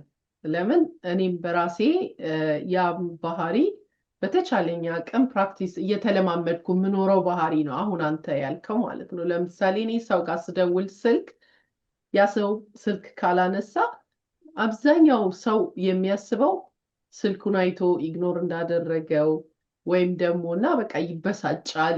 እያየኝ እኮ ነው የማያነሳው ይላል። ምን ይላል? እኔ ግን የተለማመድኩት ከየት እንዳመጣሁት ባላቅም ማለት ነው። ሻወር ውስጥ ቢሆንስ፣ ድምፁ ባይሰማ ውስጥ፣ ስብሰባው ላይ ቢሆንስ፣ ታሞ ቢሆንስ፣ የሆነ በጣም ከባድ ችግር ገጥሞት ቢሆንስ፣ ወይም ደግሞ በጣም ዲፕሬሽን ውስጥ ሆኖ የማንንም ስልክ ማንሳት የማይፈልግበት አጋጣሚ ቢሆንስ፣ ጭንቅላቴ ውስጥ የሚመጡት እነዚህ ሁሉ ናቸው። እና ለዛ ነው አንዳንዴ እንደውም እኔን መጣላት ትንሽ ይከብዳል። ለምን መንገር አለብህ፣ ላይክ እውነቴን ነው የምነግርህ፣ መንገር አለብህ። አንዳንዴ የማይገባኝ ሁኔታ አለ። ሰዎች ሲያኮርፉኝ ምናምን ብዙን ነገር በፖዚቲቭ ስለማየው አንዷ በትክክል መታ ያለችኝ ነው የምነግርህ። ሲያኮርፉሽ እንኳን የማይገባሽ ብላኛለች አንድ ጊዜ ቤተክርስቲያን። ለምን በቃ ስደውላት ወይ አላነሳችም ወይ እንደዚህ። ስለዚህ ፖዚቲቭ ማሰብ ግን ለእኛ ነው የሚጠቅመን። ይሄ ባህሪ ደግሞ የሚያናድዳቸው ሰዎች አሉ በነገራችን። ለምን አንተን ለማናደድ ብለው የሚያደርጉት ነገር አንተ አትናደድም፣ እንቅልፍህ አይነሳም። እና ዞሮ ዞሮ ግን እንዳልከው ራስን ማስተካከል በጣም ለብዙ ነገር ተጠቃሚው ዞሮ ዞሮ እኛ ነን። ያንን ሰው ያስቀይመኸው በሆነ ወቅት ላይ ልትለያዩ ትችላላችሁ። በተለይ የቢዝነስ ሰው የሆነ ሰው ቢዝነስ ያለው ሰው ይሄንን ባህሪ ካልተላበሰ አንድ እርምጃ ሊራመድ አይችልም ብዬ ነው የማስበው። እና እኔ የማየው አቶ አብነት አጠቃላይ ቲንክ ፖዚቲቭ ከሚለው ነው። በቃ ሰዎችን ሁልጊዜ ምን ሆኖ ይሆን ምን አጋጥሞት ይሆን ነው እንጂ እሱ እንዲህ ስለሆነ ነው እሱ እንደዚህ ወደ ፍርጃ ከውስጣችን ተነስተን እና አንዳንዴ ደግሞ ከራስም ይመነጫል ብዬ ነው የማስበው። የራስ መተማመን ከሌለ አንዳንድ ሰው ቆይ ይቺ ልንገርህና አቆማለሁ። ያቺ ሴት ስለኔ መጥፎ ነገር ስታወራ ነበረ። ከዛ እኔ ደግሞ ሰላም ስትለኝ አላየዋትም። ከዛ እቤት ገብታ ከንክኗት ደውላልኝ ምን አርጌሽ ነው ቅድም ዘግተሽ ምናምን? ኧረ በፍጹም አላየውሽም በእውነት እምላለሁኝ እኔ እንዳላየዋት እሷ አረጋግጣለች አይቻት እንደዘጋው። በኋላ ቆይቼ ነው የሰማሁትኝ ከሌ እኮ እንደዚህ ብላ ስላንቺ ነግራኝ ምናምን ብለው ያሉኝ። አንዳንድ ጊዜ ደግሞ የተሰማብን የሚመስላቸው ሰዎች የሰማንባቸው የሚመስላቸው ሰዎች አለ። ከዛም ተነስተው ለማረጋገጥ ስልክ ስትደውል ካላነሱ ወይ ምን ያወራሁትን ሰምተውብኝ ነው እንደዚህ አውቀው የሚሉ አሉ። እና ከዛ አንፃር ይመስለኛል እኔ ካለኝ ልምድ ማለት ነው። ሁላችንም እኮ በትንሹ ምች ነገር እንለማመዳታለን። አንዳንዴ ግን እቺ በጣም ቀላል የምትመስል ፕሪንሲፕል ሌላውን ሰው ብሌም ከማድረግ በፊት ራስህን ጠይቅ የሚለውን ነገር በትላልቅ ኬዞች ሲሆን ሳንጠቀምበት ቀላል የምትባል ፕሪንሲፕል ሳንጠቀምበት ትዳር እስከ መፍረስ ይሄዳል። ከማኔጀሮቻችን ጋር እስከ መጣላት እንሄዳለን። ስራ ሪዛይን እስከ ማድረግ፣ ከስራ እስከ መሰናበት፣ ቢዝነስም ከሆነ ትልቅ ክላይንት ሉዝ እስከ ማድረግ ድረስ ልንሄድ እንችላለን። እኔ ተሳስቼ እስከሆነ ብሎ ሰው ቢወስደው ዛሬ አንድ ሰው ተመዘገበ፣ ነገ ቀጠሮ አለኝ ሮብ እና ሲመዘገብ የጻፈው ስልክ አለ። እኔ ዩቲዩብ ዌብሳይት ላይ ሰዎች ሲመዘገቡ ዋን ቱ ዋን የራሳቸውን ስልክ ያስገባሉ። እዛ ስልክ ላይ ገብቼ ቴክስት ላኩለት፣ ስለተመዘገብክ አመሰግናለሁ፣ ነገ አገኘሃለሁ ብዬ ቴክስት አረኩ። ስቶፕ ብሎ ጻፈልኝ። እንዴት ስቶፕ ይለኛል? ራሱ እንዴት ተመዘገበው? ከዛ ምንድነው ማድረግ የምችለው እኔ? አይ ከዚህ ሰው ጋር ዝም ብዬ ቴክስት ከምላላክ ደውዬ ባናገረው ይሻላል። የሆነ ስህተት ተፈጥሯል። ምናልባት ቁጥሬን ሴቭ ስላላረገው ከሌላ ፓርቲ የተደወለ መስሎትም ይችላል፣ ከሌላ ድርጅት። ስደውል አሜሪካዊ ነገር ነው ስልኩን ያነሳው፣ አበሻ አይደለም። እና ስትሮንግ ነበር አለኝ። በቃ አይም ሶሪ ምናምን ብዬ እሱን ዘጋውለት ማለት ነው። አሁን ይሄ ሰው ለምን ቴክስት አላከልኝም ብሎ እኔን ነው ብለ የሚያደርገኝ ማለት ነው። እዛ ሲጽፈው ነው ቁጥሩን የተሳሳተው። ይሄ እንዴት አድርገን ነው ስህተታችን የኔ ይሆን ወይ ብለን ቼክ የምናደርግበት መንገዶች 3 መንገዶች አሉ። ወደሱ መጣበታለሁ። ግን ዛሬ ራሱ ፕራክቲካሊ ያጋጠመኝ ነው። እያንዳንዷ የህይወታችን እንቅስቃሴ በቢዝነስም በህይወታችን ከቤተሰብ ጋር ያለን ግንኙነት፣ ከትዳር ከልጆች ጋር የኮሚኒኬሽን ግንኙነት ናቸው። ኮሚኒኬሽን ላይ እንደ ሀቢት መጠቀም ያለብን እኔ ጥፋቱ የኔ ከሆነስ ነው። ቅድም ስልክ ያነሳሽው ነገር በጣም ኢምፖርታንት ነው። ለሰዎች ደውዬ 3 ጊዜ ካልጠራ እዘጋዋለሁ። ስልኩ ያ ሰው ማንሳት አልቻለም ብዬ ነው የምተረጉመው። ሊያነሳው አልፈልግም ብዬ አልተረጉመው። በኔጌቲቭ በእኛም የሚባለው እንደ ባለቤቴ እንደ እናቴ ሳይሆን እንደ ሚስቴ የሚባል ነገር አለ። እንደ ሚስት ማለት ዩዥዋሊ ሚስት ባሏ ሲዘገይ ሲያመሽ የምታስበው ሌላ ኔጌቲቭ ነው የምታስበው። የት ሄዶ ነው ከሌላ ሴት ጋር ከውሽማ ወይ ከወንድም ከጓደኞቹ ጋር እየተዝናና ኔጌቲቭ ነው የምታስበው። እናት ሲሆንስ እንደ አደጋ ነው የምታስበው። ልጄ ወይኔ አደጋ መኪና ደርሶበት ነው ሰዎች ደብድበውት ኔጌቲቭ ነው የምታስበው። እንደ እናት ያታርገው ካረኩ አይቀር እንደ ሚስት ያርገው የሚባለው አባባል ያኛው የኔ ፖይንት ምንድን ነው? ስናስብ ሁሌ ያኛው ሰው ምንድን ነው እያሰበ ያለው ምን እያደረገን የሚለውን በኔጌቲቭ ባንተረጉምበት። ምናልባት አልቻልም፣ ቅድም እንዳልሽው ሻወር እኮ ሊሆን ይችላል። ትንሽ ቆይቼ ልደውልለት፣ የሚቀጥለውም ላይ ካልተነሳ ምናልባት ድምፁን ሚውት አድርጎት ሊሆን ይችላል። ስላልሰማው ቴክስ ላክለት። ዛሬ አንድ ሰው ቨርጂኒያ ቢዝነስ ያለው ሰው ከኢትዮጵያ ያስመጣ ነው ጫማ ነበር በእኛ በማራኪ ስቶር የሚሸጥ እዛ ጋር ነበር እና ደውሎ ሲያጣኝ ቴክስት ነው የላከልኝ። ኤግዛክትሊ ይህን የነገረኝ። 2-3 የደወልኩልህ ግን ያው በዙም በምናምን ክላይንት ጋር እንደመሆን ስለመገመት እንደማታነሳ ስለገመትኩ ቴክስት ላኩልሃለኝ። መናደድ መብቶ እኮ ነው እንዴ። እኔ እኮ ቢዝነስ አብሬው እየሰራው ነው፣ ጫማ ሰጥቶኛል፣ ለምንድን ነው የማያነሳው ብሎ መናደድ እኮ ይችል ነበር። ግን እሱን በእኔ ቦታ አስቀመጠው። በሱ ቦታ በሆን ስብሰባ ላይ ከሆንኩ ስልክ ማንሳት አልችልም። ስለዚህ ሚውት ላይ ከሆነ ድምፁን መስማት አልቻለም። ስደውል አላየም ማለት ነው ብሎ በቴክስት ላከልኝ። ቴክስቱን ሳይ ወዲያው መለስኩለት። እና ከዚህ አንጻር እንደዚህ አይነት ነገሮችን የህይወታችን ፕራክቲስ ብናደርጋቸው፣ መጽሐፍ ቅዱስም እኮ ክርስቶስም እንዳለው ማለት ነው በራስህ አይን ላይ ያለውን ትልቁን ግንድ ሳታነሳ ሰው አይን ላይ ያለችውን ትንሿን ጠጠር የምትፈልገው አንተ ማነህ እንደሚባለው አይነት ማለት ነው። ሰዎች ላይ ስህተት የለም ማለት አይደለም። መጀመሪያ ግን ስህተቱ የኔ ከሆነስ ብለን ብናየው ጥሩ ነው። 3 መንገዶች አሉ ነው የሚባለው ከዚህ ነፃ ለመውጣት። አንደኛው ቴክኒካል ቼክ ይባላል። እያንዳንዱ እናያቸው። ቴክኒካል ቼክ ማለት በቃ ቴክኒካል የሆነ ነው። አሁን የምናወራቸው በሙሉ እስካሁን ቴክኒካል ናቸው ብዛት።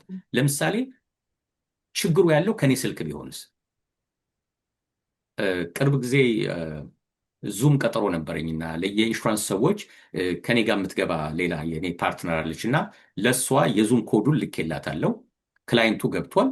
ብቻዬን ጨረስኩት ከክላይንቱ ጋር ማለት ነው። ብጠብቅ እሷ አትመጣ። አይ በቃ አልተመቻትም ብዬ ነው የተውኩት።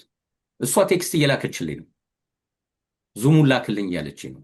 እኔ ዙም ላይ ከገባው ከዛ በኋላ ስልክ ላይ ትሬኒንግም ስገባ ስልክ ላይም ቴክስት ላይ በቃ አቴንሽን እዛ ላይ ነው የሚሆነው። ቴክስቱን አላየውም፣ አልመለስኩም። ከክላይንቱ ጋር ተሰናበትን፣ ጨረስን። በኋላ ቼክ ሳደርግ ዙም ላክልኝ እያለችኝ ነው። እኔ ደግሞ እንዴ ልክ የልሽ እኮ አልገባሽም፣ እኔ እኮ የሆነ ጉዳይ አጋጥሞሽ የሄድሽ መስሎኝ ነው አልኳት። ልክ ኢሜይሉ ጋር ስገባ የዙም እንትኑን እሷ ኢሜይል ላይ አስገብቼ ሴንድ አላልኩትም። አሁን ጥፋቱ የማን ነው? አሁን ክሪቲካል ነገር ቢሆን እሷን ብሌም ላረጋት ነው ማለት ነው። እንዴት አልመጣሽም ብዬ ልናደድ ነው። ጥፋቱ የኔ ነው እና ይሄ ቴክኒካል ነው። ምናልባት እኔ የሚገባኝን አላኩም ወይ ቴክስቱን ጽፌ ቴክስቱንም አላኩት ሊሆን ይችላል። ኢሜይሉ ወደ ድራፍት ገብቶብኝ ሊሆን ይችላል። ዋይፋዩ አልሰራ ሊሆን ይችላል። ያለሽበት ቦታ ቴክስት ታደረጊው ወይ ኢሜይል ስትልኪ ዋይፋዩ አልሰራም። ኢሜይሉን እኮ ጽፈሸዋል፣ ልከሸዋል፣ ሴንድ አድርገሸዋል፣ ግን ዋይፋዩ አላከው ዋይፋይ የሌለበት ቦታ ከሆንሽ እና እንደነዚህ አይነት ቴክኒካል ነገሮች በጣም ቀላል ፖዘቲቭ መሆን ብቻ አንቺ እንዳልሽ ፖዘቲቭ መሆን ብቻ ነው የሚያስፈልገው። ምናልባት ያ ሰውም አይደለም ጥፋቱ፣ እኔም አይደለሁም እጄ ላይ ያለችው የኮሚኒኬሽን ኢኩዊፕመንት ናት ጥፋቷ ብለን አንድ ሁለቴ ቼክ ብናደርግ ጥሩ ነው ብዬ አምናለሁ። እችን መልስ ስጭበትና ሁለተኛውና ሶስተኛውን አይተን ገበታችን እንጨርሳለን። መልካም። በአጠቃላይ ይሄ መብሰልንም ያሳያል። ኢሞሽናል ኢንተሊጀንት የሚባለው ይሄ ነው። ሁልጊዜ ከራስ አልፎ መመልከት። ቅድም ትልቅ ያነሳው ነገር አለ። በዚህ ምክንያት ትዳራቸው የሚፈርሱ ሰዎች አሉ። አሁን በምክር አይመለሱ። በነገራችን ላይ እንደዚህ አይነት ሰዎች፣ ቅናት ያለባቸው ሰዎች ተገልብጦ ደግሞ ልክ ሚስት እንደምታስበው አንቺ ከሌላ ሰው ጋር የኔ ስልክ ላይ ሆነሽ ነው ስልኩን የማታነሹ፣ እንደዚህ ሆነሽ ነው ምናምን። እሱ የኔ እኮ ቤት ውስጥ የእሱ ልጅ እንትን ስትል ምን ስትል ስታስተኛ ነው።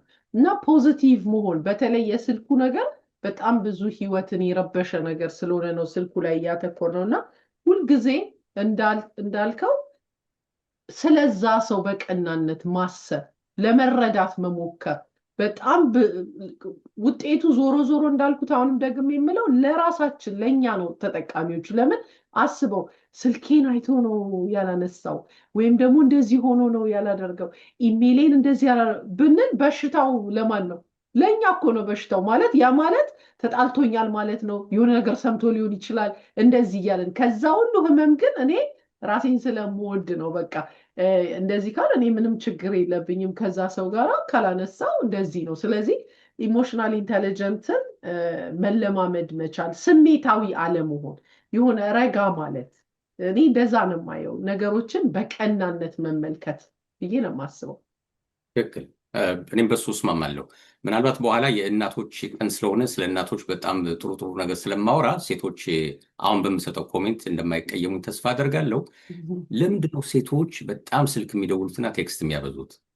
ምክንያቱም ኮሚኒኬሽን ነው አይደለም? ባልና ሚስት ኮሚኒኬት መደራረግ አለባቸው። ግን ለምሳሌ አንድ ሰው ከጓደኞቹ ጋር ሰብሰብ ብሎ ምግብ እየበላ በዛች 30 ደቂቃ ውስጥ 5 ጊዜ ባለቤቱ የምትደውልለት ከሆነ በጣም አስቸጋሪ ነው። ከጓደኞች ጋር እንኪ ከፈለግሽ አነጋግራቸው ሁሉ እያላት ማለት ነው። ጓደኞች ጋር ምሳ እየበላ መሆኑን እያወቀች ምሳ ከተበላ ስልክ ለምሳሌ አሁን ጥሬ ስጋ የሚበላ ከሆነ ሁለቱም እጅሽ ይዟል፣ ይሄኛው ስጋ ይሄኛው ቢላ ይዟል። 5 ጊዜ በዛች ሰዓት ከተደወለ ባሏን አስበላችሁ ማለት እኮ ነው። ጥሬ ስጋው አለቀበት ሳይበላ ማለት እኮ ነው። ባለቤቷ ነው። የማታምነው ከሆነ ሌላ ጉዳይ ነው። ከሌላ ሴት ጋር ነው ብሎ ከጠራጠረች ሌላ ጉዳይ ነው። ከጓደኞቹ ጋር ምሳ እየበላ ቢሮ እንደሆነ ካወቀች በጣም እንደዚህ እንትኑ ኢንተርፕሬቴሽኑ ማለት ነው። ስልኩን ካላነሳ ምን ይሆናል? በዛ ሰዓት ጸብ ሊመጣ ነው። ለምንድነው የማታነሳው ሊባል ነው ማለት ነው። እንዲያውም አንድ ቀልድ ሰሞኑን እያየሁ ነበር። ስልክ ስደውል ባለቤቷ የሆነ እንትን አስገብቶበታል፣ እንደ መስሪያ ቤት ስልክ ማለት እንትን ከሆነ 0 ይጫኑ እንትን ከሆነ 1 ይጫኑ የሚል አስገብቶባታል። እና ቲክቶክ ላይ ሲዞር ነበር። ምንድነው የሚለው? የገንዘብ ጉዳይ ከሆነ 1 ይጫኑ፣ የልጆቹ ጉዳይ ከሆነ 2 ይጫኑ። ሚስቱ ናት የምትደውልበት እና ተማሩ መሰለኝ።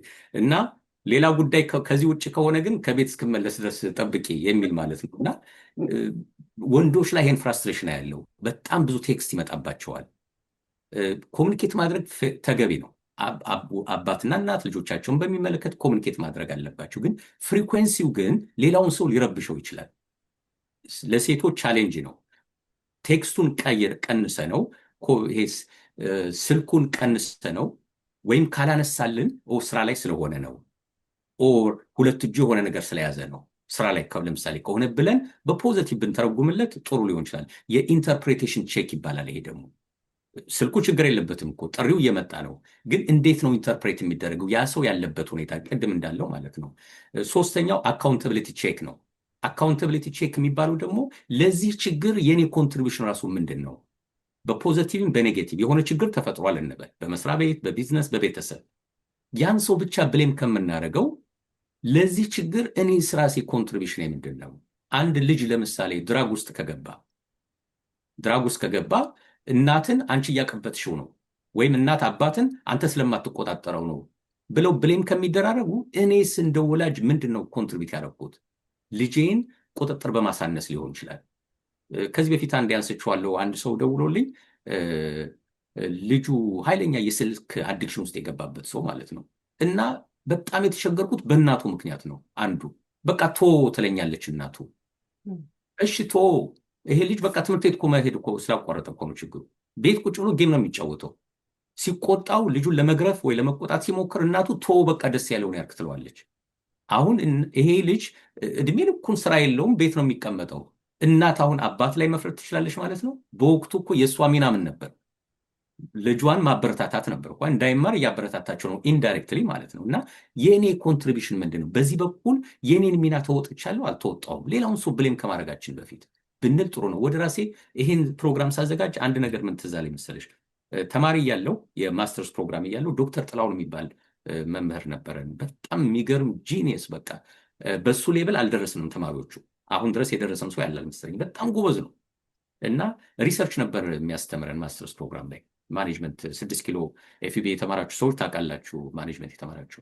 እና እኔ ያኔ ኮሜርስ ሪሰርች አስተምራለሁ። ለማርኬቲንግ ተማሪዎች ማርኬቲንግ ሪሰርች፣ ለአካውንቲንግ፣ ለሌሎች ተማሪዎች ቢዝነስ ሪሰርች አስተምራለሁ። ሜቶዶሎጂዎችን ምናምን በደንብ አስተምራለሁ። አናሊሲስ ላይ ኤስፔስ ሶፍትዌር እንዴት እንደሚጠቀሙ በደንብ አስተምራለሁ። የእሱ ሪሰርች ግን ከበደኝ። እሱ የሚያስተምረው ከአቅሜ በላይ ሆነብኝ። ለምንድን ነው ከአቅሜ በላይ ሆነብኝ? እሱ በየላይብራሪው የሚገኝ መጽሐፍ አይደለም ይዞ የሚያስተምረን። አንድ መጽሔት ላይ ሃርቫርድ ሪቪው ላይ የወጡ ጽሁፎች ናቸው። ሃርቫርድ ሪቪው አንድ ኤዲሽን ዴዲኬት አድርጎ ሃርቫርድ ሪቪው የሚባል እንደ ሃርቫርድ ዩኒቨርሲቲ አሜሪካ ውስጥ ቁጥር 1 ነው፣ ዓለምም ቁጥር 1 ነው። ሃርቫርድ ሪቪው ላይ አንድ ሰው ሪሰርች ፔፐር ፓብሊሽ ለማድረግ ምን አይነት ክራይቴሪያ ማሟላት እንዳለበት ያ ሪሰርች የተጻፈ ጽሁፍ ነው። ያን ጽሁፍ ነው የሚያስተምረን ሰውዬው። በቃ ላይ አድርሶታል ጉዳዩ ማለት ነው። ይሄ ዴታ ሪሰርች፣ ዴታ እንዴት ኮሌክት ይደረጋል፣ እሱ ተራብ ነገር ናት በጣም። እሱ ያው ለዲፕሎማ ምናልባት ለዲግሪ ተማሪዎች ነው። እሱ አሁን ያላችሁት እዚህ ሌቭል ስለሆናችሁ በዚህ ሌቭል ነው መስራት ያለባችሁ። ከዛ አዶኑ ስንት ፔጅ እንደሆነ ለሁላችን ሰጠን። ሳነበው አይገባኝም የመጀመሪያው ፓራግራፍ፣ ሁለተኛውን ፓራግራፍ ባነበው አይገባኝም፣ ሶስተኛው በቃ አነበብኩትና ተስፋ ቆረጡ። ከዛ ክላሴ ሄዳለሁ፣ የሚያስተምረው አይገባኝም ሰውየው። እኔ እኮ ሪሰርችን አስተምራታለሁ በወቅቱ። ከዛ ሁላችን ተማሪዎች እዛ ማስተርስ ተማሪዎች ኮምፕሌን ማድረግ ጀመረን፣ ለብቻችን ማማት፣ ራ ከበድብን ማለት። ከዛ ሶስተኛው ሳምንት ላይ እጄን አወጣሁ ልጠይቀው፣ ኮርሱን ቀይርልን ልለው ማለት ነው። ከበድን በቃ እንዴት አድርገን ነው የምንማረው? ከዛ እጄን አነሳሁና እጄን ባነሳሁበት ሞመንት ራሴን አንድ ጥያቄ ጠየቁ። አንድ ነገር እንደሚለኝ እርግጠኛው እንኳ የሰጠኋችሁን ማቴሪያል ስንት ጊዜ ነው ያነበብከው እንደሚለኝ ገመቱ። መልሴ አንዴ ነው። 10 ጊዜ አንብበህ ተመልሰና እንደሚለኝ ገመቱ። ከዛ እጄን ራሴ ያወረድኩት ማለት ነው። ምክንያቱም አይም አካውንትብል ተማሪ ነኝ። የራሴን ኃላፊነት ሳልወጣ እሱን ብሌም ማድረግ አልችልም። ከዛ ምን አደረግኩ? ቤት ቀጥታ ተመለስኩና ድሮ ኢንትሮዳክሽን ቱ ፊሎዞፊ የተማርኳትን የኤፒስቶሞሎጂ ቻፕተር የኖሌጅ ቻፕተር አለች ከሪሰርች ጋር፣ እሷን ቻፕተር በደንብ አነበብኳት። እዛ ላይ የማያቸውን ቃላት እዚህ ፊሎዞፊ መጽሐፍ ላይ እዛኛው ላይ ያገኘኋቸው ማለት ነው። የሃርቫርድ መጽሐፍ ላይ እንዳለ የፊሎዞፊ ቃላት ናቸው። አሁን ጉዳዩ ገባኝ ማለት ነው፣ ሌቭሉ በምን ሌቭል እየተጫወተ እንደሆነ። ከዛ በኋላ ወደዚች ላምጣትና አሜሪካ የሚኖር ጓደኛ ነበረኝ ዳንኤል ሉሉ የሚባል ያመጣልኝ መጽሐፍ ነበረች። እቺ መጽሐፍ ናት እና በወቅቱ ከብዳኝ ትቻት የነበረች መጽሐፍ ናት። ሞደርን ማርኬቲንግ ቲዮሪ ይልና ክሪቲካል ኢሹስ ኢን ዘ ፊሎዞፊ ኦፍ ማርኬቲንግ ሳይንስ ይላል። ማርኬቲንግን በፍልስፍና ነው የሚተነትነው። የሚገርም መጽሐፍ ነው። እቺ መጽሐፍ ቤቴ ነበረች። ሁሉን ነገር ተውኩና ፊሎዞፊንና እችን ብቻ ማንበብ ጀመሩ። ይሄን አንብቤ የምፈልጋቸውን ቻፕተሮች አንብቤ ስጨርስ ዶክተር ጥላሁን የሰጠኝ ማቴሪያል በጣም ገባኝ። አሁን ችግሩ ራሴ ሌቭልን ከፍ ማድረግ ነበረብኝ። ከዛ በኋላ ምን አደረኩ? አንድ አርቲክል ጻፍኩ። እሱ ካስተማረው አንጻር ከተረዳሁት አንጻር አርቲክል ጻፍኩና የሚቀጥለው ሳምንት ሲሄድ ክላስ ከመግባቱ በፊት 15 ደቂቃ ቀድሜ ሄጄ በዚህ በሪሰርች ጉዳይ ላይ እስቲ አንድ የጻፍኳት አርቲክል አለች አንብበልኝ ብዬ ሰጠሁት። በዛች 15 ደቂቃ አንብቦ ነው ክላስ የገባው የሰጠሁትን። ከዛ በደንብ አስተማረን። እሱ ሲያስተምር አሁን ይገባኛል፣ ምክንያቱም ተዘጋጅቻለሁ። ለመሬት አድርጌ ነው አይምሮን የመጣሁለት ማለት ነው። ልክ ሲጨርስ አብነት ፈልጋለሁ አለኝ እና አለኝ። ቢሮ ገባን። ከዛ ደብተሩን አስቀመጥና እና ሻይ ልጋብዝህ አለኝና በቃ በትልቅ ነገር እንትን አለኝ ማለት ነው። ወስዶ መምህራን ሻይ ቤቱ ሴንተር ወስዶኝ እዛ ሻይ እየጠጣን ብዙ ነገር አጫወተኝ። ወደዛ ደረጃ የደረሰኝ ለምንድን ነው? አንድ ጥያቄ ራሴን ቻሌንጅ አደረኩት። የኔን ሚና ተወጥቻለሁ ወይ? መጀመሪያ ሌላውን ሰው ብሌም ከማድረግ በፊት ከኔ የሚጠበቀው የተማሪነት ኃላፊነቴን ተወጥቻለሁ ወይ? ቅድም በነገርኩሽ የቪዲዮ ፕሮግራም ላይ ፖሊሱ ሲመታው ያን ሰው በጥፊ ሲመታው ብሌም የሚያደርጉት ሰዎች፣ እዛ የከበቡት ሰዎች እነሱ የራሳቸውን ኃላፊነት ተወጥተዋል ወይ? ያ ሰው ሴቷን ሲያስጨንቃት፣ ሲያቅፋት፣ ሲጎትታት ለምን አቁም አላሉትም? የእነሱን ኃላፊነት ሳይወጡ ሌላውን ሰው ብሌም ማድረግ ፌር አይደለም። ስለዚህ ቴክኒካል ቼክ፣ ኢንተርፕሬቲቭ ቼክ እና አካውንታቢሊቲ ቼክ የሚባሉትን 3 መንገዶች ከተጠቀምን ሌላውን ሰው ብሌም ከምናደርግ ይልቅ ወደ ራሳችን ተመልሰን ነገሩን የማስተካከል እድል አለን ተብሎ ይገመታል። እስቲ በዚህ በኩል የመጨረሻውን ነገር በይ። ደስ የሚል ነገር ነው ያካፈልከን።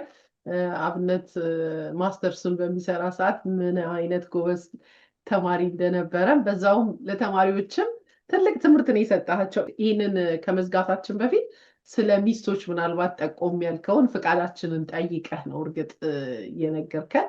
ግን እኔ እንደዛ አይነት ባልሆንም ነገር ግን ብዙ እህቶቻችንን የምረዳበት መልክ አለ። ሴት ልጅ ነኝና ሚስት ነኝ እናት ነኝና አንድ የሚገባኝ ነገር አለ። አብዛኛው በሚባል ሁኔታ ሴት ልጅ ልክ እንደ አበባ ናት አይደል? ላይክ ካልተኮትኩተ ውሃ እያጠጣ ምናምን አበባው ይጠወልጋል። እንደዚህ 10 ጊዜ ሴቶች የሚጨቃጨቁት የሚደውሉት ሴቶች ብዙ ጊዜ ባሎች ደግሞ ይሄ ሳይኮሎጂክሊ ራሱ ስንመለከት ሴትና ወንድ አመለካከታችን አስተሳሰባችን ምናምን የተለየ ነው አይደለ? አሁን እኔ ወሬ ላወራ ለባሌ ምናልባት እንደዚህ ብዬስል ገና ፖይንቱ ጋር ከመግባቴ በፊት ብዙ በአካባቢው የነበረውን ነገር ምናምን ሳወራ እስቲ ቆይ አሁን እሺ ወደ ዋናው ጉዳይ ግቢ ካለኝ ማውራት አቆማለሁ። በቃ ወደ ገደለው ግቢ። ወደ ገደለው እኛ ወደ ገደለው አንገባም። ይሄ በቃ የሴት ልጅ አንተም ብለኸዋል። የሚያስደስተን ዲቴል ነው። በቃ ግለጽ አድርገን ነው። ስለዚህ እንደሱ የሚያዳምጠን ባል ቤት ውስጥ ካለ ሲወጣ ደግሞ የእሱን እድል እንሰጠዋለን። ግን ቤት ውስጥ ሳያዳምጠን እንደገና ወጥቶ ከጓደኞቹ ጋር ቁርጥ ሲቆርጥ እኛ ደግሞ አንጀቱን ነው የምንቆርጠው እየደወልን። ስለዚህ ቁርጥ ከመቁረጣችሁ በፊት መጀመሪያ የሚስቶቻችሁን የወሬ ጥማት ቁረጡ። ቁጭ ብላችሁ አዳምጧቸው። ከመውጣታችሁ በፊት ማማዬ በቃ እንወጣ ነው የኔ እናት ከዚህ እስከዚህ ሰዓት ከጓደኞቼ ጋር ላሳልፍ ነው እንጂ ቲቪት ብሎት አበሳሽቷት ምናምን ከወጣ በቃ መቀመጫ ነው የሚያስወጧቸው። ስለዚህ ይሄ ከሴቶች የተሰጠ ማሳሰቢያ ነው። በዛው ይሄንን ልናገር ብዬ ነው። አመሰግናለሁ።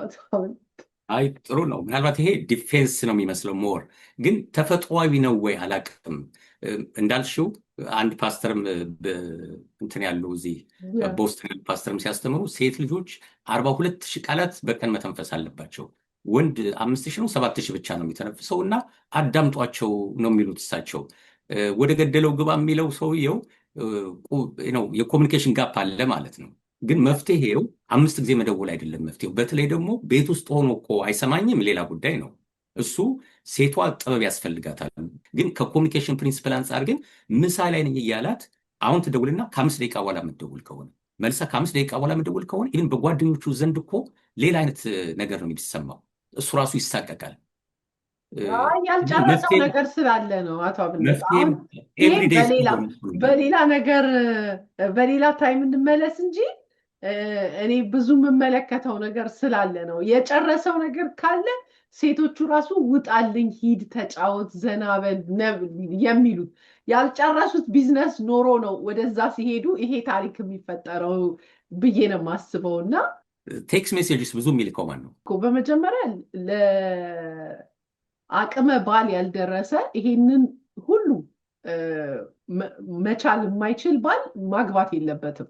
ቢካዝ ሴት ልጅ እንደዚህ ናት። በቃ ፕራዮሪቲው መሆን ያለባት ሚስቱ ናት ብዬ ነው የማስበው። እና ፍቅር ከተሰማት በቂ ፍቅር ከተሰጣት ሴት ልጅ እንደዚህ አይነት ነዝናዛ አትሆንም። አሉ እኮ ነዝናዞች ምናምን የሉም እያልኩ አይደለም። በወንድም አለ በሴትም አለ። ግን ማለት የፈለኩት ምንድነው ፍቅር ነው መሪ ሊሆን የሚገባው፣ ፍቅር ነው ጉልበተኛ ሊሆን የሚገባው ባይ። ሴት ልጅ ሲጎልባት በዚህ ንዝጋው። እንደውም ልንገርህ አንድ ፓስተር ሰሞኑን የሰማሁት አለ ሲዘዋወር፣ ሴት ልጅ ከሰማሃት ትሰራሃለች፣ ካልሰማሃት ደግሞ ትሰራልሃለች ብሏል። እና እሳቸው ናቸው። ኦኬ በቃ እና ልክ ናቸው ማለት ነው። ይሄ አሁን እሳቸው እየገባቸው ናቸው። ሴት ጥበበኛ ናት፣ ታዳምጣች። ሁሉንም እያልኩ አይደለም፣ ግን በአብዛኛው ሲያገባት እኮ በምክንያት ነው ያገባት፣ ስለተስማማው ነው ያገባው። ሰው አንዱ ምን አለ መሰል ሚስቴ አለ ፎቶ ላይ አይቼ ፌስቡክ ላይ ሚስቴ ሳላገባት በፊት ብሎ ቆንጆ ፎቶ ለጥፏል። ካገባዋት በኋላ ብላ ካልሲ በምናምን አርጋ እብድ መስላ ለጥፏል። ሚስቴ ከሆነች በኋላ ከስር ምን ብሎ ኮመንት ጽፈውለታል መሰለ? የመጀመሪያው በእናትና አባቷ ቤት እያለች ነው፣ በሚቀጥለው ፎቶ ደግሞ በአንተ ቤት እያለች ነው። ሰው ጥፋቱ ማን ነው ይላል። ስለዚህ የትዳር ነገር ኮምፕሊኬትድ ስለሆነ እዚህ ላይ ብንተው ይሻላል። አይ ትዳር ብቻ ሳይሆን እኮ ይሄ ወንድምና እህትም እናትና ልጅም ነው፣ ወንድና ሴት ነው ኮሚኒኬሽን ጋፕ ያለው። በብዛት የሚታየው ግን ትዳር ላይ ስለሆነ ነው። ደግሞ ሴት ብቻም አይደለም እኮ ይሄ ወንድም እንደዛ አይነት ባህሪ ያላቸው ወንዶች አሉ። ፕላስ አንዳንዴ የጄኔሬሽንም ጉዳይ ይሆናል። ለምሳሌ በህይወቴ በጣም ያዘንኩበት ኮሚኒኬሽን ምን አይነት መሰለሽ? ባለፈው ዓመት ቲክቶክ በጣም አስተምር ነበር። ማታ ማታ በተለይ ቅዳሜ ማታ እስከ 2 AM አመሽ ነበር። 6 ሰዓት የምንቀመጥበት ጊዜ ነበር። የተለያዩ የሪል ስቴት የታክስ ምናምን ሰዎች እየመጡ በተለያየ ጉዳይ ላይ መልስ የሚሰጡበት። አንድ ሰው እሁድ 11 AM ላይ ተመዝግቧል ቢሮ ለመምጣት ወይ ቢሮ ወይ በዙም ለመመዝገብ። ያን እሁድ ክላይንት ትቀበል ነበር፣ 2 ክላይንት ትቀበል ነበር። ዌብሳይቴ ክፍት ነበር። እሁድ 11 AM ላይ ተመዝግቧል። ቅዳሜ 9 PM ጀምሮ ቲክቶኩን ጀምሬዋል። ቲክቶኩን ሲጀምር በአይፓድ ዋናውን የኤቢ ፋይናንሻል ቲክቶክ ከፍቼ በስልኬ ደግሞ የማራኪ ቲቪን ቲክቶክ ከፍቼዋለሁ። በሁለቱም ላይቭ እያሰራው ነው። ላይቭ በማሰራጭበት ጊዜ ልክ 11 PM ሊሆን አካባቢ ስልክ ከስልክ መደወል ጀመረ። ከዛኛው ያ ቁጥር የሚደወልበት ነገ ቀጠሮ ያዘኝ ሰው ነው። ነገ 11 ላይ ነው ቀጠሮ ያዘው፣ ጠዋት እሁድ ጠዋት ማለት 11 AM ያው የቤተክርስቲያን ሰዓት ማለት ነው። ስልክ እየደወለ ነው 11 ከመሆኑ በፊት። እኔ ስንት ጊዜ እንደደወለ መቁጠር አልችልም። ያቆማል፣ መልሶ ይደውላል፣ ያቆማል፣ መልሶ ይደውላል። እኔ ኦልሬዲ በሱ በኩል ማራኪ ቲቪን ቲክቶክ ከፍቼ ላይቭ ውስጥ ነው ያለሁበት። ከዛ ቴክስት ይጽፋል። ቴክስቱን ወዲያው የሆነ ነገር ይታየኛል፣ ግን አላየሁትም። ጨርሼ ሳየው ፕሮግራሚን ጨርሼ 1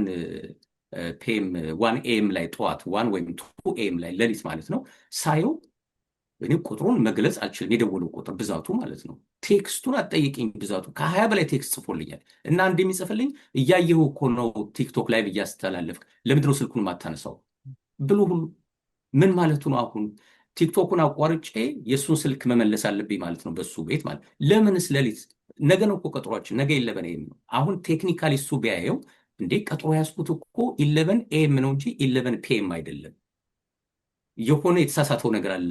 እሱ ሌሊት በዛ ሰዓት ቀጥሮ ያዘ መስሎታል። ምናልባት ሌሊት 11 AM እንዴት አድርጌ ነው ቀጥሮ የሚይዘው 11 PM ላይ? ምናልባት እኔ ነው ያጠፋሁት እንዴ ለነገ እኮ ነው ቀጥሮ፣ አሁን ለምንድን ነው የምደውልለት ማለት ይችል ነበር። ሁለተኛ ላይቭ ላይ ያስተማረ ይሄ ልጅ ስልኩን እንዴት ነው የሚያነሳው ብሎ ማሰብ፣ ይሄ ተራ ሕፃን ልጅ እኮ ሊመልሰው የሚችል ነው። መጨረሻ ላይ ምን አልኩት? አያም ሶሪ በቃ እኔም ማዝነው ከአንተ ጋር በትዳር ለሚኖር ሰው ነው ማዝነው አልኩት። በእንደዚህ አይነት ኮሚኒኬሽን ስታይል ከሰው ጋር እንዴት አድርገህ እንደምትኖር በጣም ነው የሚከብደው። ሰዎች አንተ በምትፈልገው መንገድ ብቻ መምጣት ያለባቸው። ስራ ላይ የሆንኩ እያወቅህ በዛ ሰዓት ስልኩን እየተጠቀምኩበት እንደሆነ እያወቅሁ ቲክቶኩን ዘግቼ ለአንተ ለምንድን ነው ማናገር? ቀጠሯችን ይሄን ማሰብ ስትችል፣ ስለዚህ እኔ ከአንተ ጋር መስራት አልችልም፣ ሪፈንድ አደርግልሃለሁ ብዬ ተለያየሁት ማለት ነው። በጣም ያዘንኩበት የኮሚኒኬሽን ስታይል ከሰዎች እና ወንድም ያጠፋል ማለት ፈልጌ ነው። ሁለተኛ በጀነሬሽን ሌውና ላጠቃለሁ። በጀነሬሽን ደረጃ ሪሰንትሊ እየመጣው ያለው አዲሱ ትውልድ የሚገርም አይነት የኮሚኒኬሽን ባህሪ እያዩ አይቻልም። አስተማሪ እያለው ማለት ነው። መጀመሪያ እንግዲህ 10 ዓመት ነው ያስተማርኩት። በኋላ ደግሞ ፓርታይም ስላስተማርኩ 1-2 ዓመት፣ ግን ፉልታይም 10 ዓመት አስተምራለሁ። መጀመሪያ ላይ ሳስተምራቸው የነበሩት ወጣቶች፣ እኔም ገና ወጣት ነበርኩ፣ በጣም ሰው ያከብራሉ፣ አስተማሪ ያከብራሉ። አስተማሪ ሲያዩሽ ቆጠቆጣሉ። ቢሮ ሲመጣ ቲቸር ጤና ይስጥልኝ ምናምን ብለው ነው የሚያናግሩሽ። በኋላ የመጡ የነበሩት ትውልዶች ግን መጀመሪያ አንቺ ከክላስ ወጥተሽ ስትሄጂ መጀመሪያ ከኋላ ነው የሚጠሩሽ። ቲቸር ብለው ይጠሩሻል ከኋላ። ዞር እንድትይ ነው የሚፈልጉሽ። ቆመሽ እንድጠብቂያቸው ነው የሚፈልጉት። አንቺ አጠገብ ሆነው አይደለም የሚያናግሩሽ። ወይም እስቲ ቢሮ እስኪገባ ጠብቄ ብለው አይደለም የሚያናግሩሽ። ቆመሽ እንድጠብቂያቸው። ከዛ እሺ ብለሽ ቆመሽ ስትጠብቂያቸው መጀመሪያ ምን ይሉሻል? ደጋግሜ ቢሮ መጥቻ አጣሁ። ዲፌንሲቭ ፖዚሽን ውስጥ ያስገቡሻል። እንዲህ አሁን ክላስ ውስጥ ነው ያለሁት፣ ስለዚህ ቢሮ ብትመጣ እኮ አታገኘኝም። እኔ የምሰራው ክላስ ውስጥ ስለሆነ ስለዚህ መጀመሪያ የሚነግሩሽ ቃላት የኮሚኒኬሽን አንቺን የዲፌንሲቭ ሞድ ውስጥ አስገብተውሽ ከዛ በኋላ የሚፈልጉትን ነገር ሲጠይቁሽ እሺ እንድትያቸው ነው የሚፈልጉት። ይሄ በትውልዱ ላይ የሆነ ነገር የተሰራ ይመስለኛል ሳላስበው ኮሚኒኬሽን የሚጎዳው ሌላው ሰው ጋር ኮሚኒኬት ስናደርግ ያ ሰው እንዲረዳን ሳይሆን መጀመሪያ አታክ አድርገን ነው ያን ሰው ዲፌንሲቭ ፖዚሽን ውስጥ አስገብተ ነው የምንፈልገውን ነገር ብቻ እንዲሰማን ማለት ነው። እና ይሄ እኔ እንግዲህ ፔዳጎጂ ይሁን ምን ይሁን ያጠኑ ሰዎች የበለጠ ቢያጠኑት የትምህርት አቀባበሉን እንዴት እንደዛነት ለውጥ ሊመጣ እንደቻለ በጀነሬሽን መሃል ማለት ነው ቢታሰብበት በሌሎች ባለሙያዎች ቢያስቡበት ጥሩ ነው። ቴክኖሎጂው ይሄንን ተጽዕኖ አምጥቷል ብለህ አታስብም? በአሁኑ በተለይ በአሁኑ ማለት ኮሚኒኬሽን እኮ አሁን በቃ የቀረበት ጊዜ ነው። ሰው ሁሉ ስልኩ ላይ ተደፍቶ የሚውልበት ነው። በእኛ ጊዜ የነበረው ነገር በሙሉ እኮ የቀረበት ጊዜ ነው። እንደውም አሁን በጣም አሳሳቢ ሁኔታ ላይ ያለ ነው የሚመስለኝ እና አሁን ያነሳው ነገር በጣም አሳሳቢ ስለሆነ ነው እሱን ልበል ብዬ ነው። ጥሩ ነው። ልክ ነሽ እኮ ቴክኖሎጂማ በጣም ያበላሸው ሰው ረጅም ነገር ለመስማት ትዕግስት ያጣበት፣ በተለይ አሁን ቲክቶክ ደግሞ ያመጣው በቃ እንደዚህ ነው እኮ ቶሎ ቶሎ ማየት ነው ያለብሽ። ትዕግስት ሂውማን ኢንተራክሽን እየቀረ የመጣበት ማለት በተለይ ከኮቪድ በኋላ ደግሞ ሰው እኮ አሁን በቃ ኮንፊደንሱ እየጠፋ እንዴት ብለህ ራሱ ሰው ታሳምናለህ? እርስ በርስ ማውራት የአሁኑ ጀነሬሽኖች እኮ በቃ እየጠፋባቸው ነው። በቃ ሁሉ ነገር ስልክ ላይ፣ ሁሉ ነገር በቴክስት፣ ሁሉ ነገር በስልክ ሆኗል እና ያም ችግር አለ ብዬ ነው የማስበው። አዎ ፐርሰናሊ እንግዲህ ጀነሬሽኑ ላይ የተሰራ ስራ አለ። እያንዳንዱ ግለሰብን በቴክኖሎጂ በጣም ተጎድቷል። የማንበብ ፍላጎታችን ቀንሷል። እሱ ነው የሚያሳስበው። አሁን ሁሉም የራሱ እንትን አለው፣ ካታጎሪ ያለው የሆነ ነገር ስትይ ሌብል ያደርግሻል። አንቺ ከዚህ ስለሆንሽ ነው ይልሻል። በደንብ አዳምጦሽ እንደዚህ ማለት ነው እንደፈለገችው ብሎ ነገሩን ከመረዳት ይልቅ በተለይ በእኛ ኮሚኒቲ ደግሞ ትንሽ ነገሩን ያከብደዋል። እኛ እኮ ለዛ ነው ሆን ብለን የኢትዮጵያን ፖለቲካና የኢትዮጵያን ሃይማኖት ማናነሳ ያልነው እኮ ለዛ እኮ በጣም የተጋለጠ ስለሆነ ነው። ወደሚቀጥለው ወሬ ሲሄድ ስለ ኢሚግሬሽን ነው። የኢትዮጵያን ኢሚግሬሽን ገና ነው ጉዳዩ። አሁንም እስከ ጁላይ 1 ድረስ ተራዝሞላቸዋል፣ ቲፒኤስ ላይ ያሉ ሰዎች ማለት ነው። ከዛ በኋላ ደግሞ እንደገና ኮርቱ ያይላቸዋል ማለት ነው። ባለፈው ኤፕሪል መጨረሻ ላይ የአሜሪካ ሱፕሪም ኮርት የሄይቲን ኬዝ አይቶላቸዋል። ሄይቲም ወደ 300 ሺህ የሚሆኑ የሄይቲ ሰዎች እንዲባረሩ በትራምፕ አስተዳደር ተወስኖላቸው ፍርድ ቤት ቀርቦ ኬዙ እስከ ሱፕሪም ኮርት ደርሷል። ሱፕሪም ኮርት ኤፕሪል ላይ ሰምቷል፣ ግን ጁላይ ላይ ነው የሚወስነው። ጁላይ ላይ መንግስትን ደግፎ መውጣት ትችላላችሁ ካላቸው ኢትዮጵያኖችም ተመሳሳይ ዕጣ ይጠብቀናል ማለት ነው፣ ወይም ይጠብቃቸዋል ማለት ነው። ካልሆነ ግን እነሱ የሚደግፍ ነገር ከመጣ ለኢትዮጵያኖችም በጣም ፖዚቲቭ ነው። ስለዚህ ኢትዮጵያኖች ቲፒኤስ ላይ ያላችሁ ሰዎች ምንድን ነው ያላቸው አማራጭ የሚለውን ከጠበቆቻችሁ ጋር ተነጋገሩበት። ሰሞኑን ግን ከዚህ ከኢሚግሬሽን ጋር በተገናኘ ደስ የሚለው ነገር የአትላንቲክ ያወጣው ሪፖርት አለ። የዋይት ሃውስ ዴፒዩቲ ቺፍ ኦፍ ስታፍ የሆነው ስቴፈን ሚለር ይታወቃል። ኢሚግራንት በጣም ይጠላል። የሚገርመው አያቱ ከምስራቅ አውሮፓ ነው የመጡት።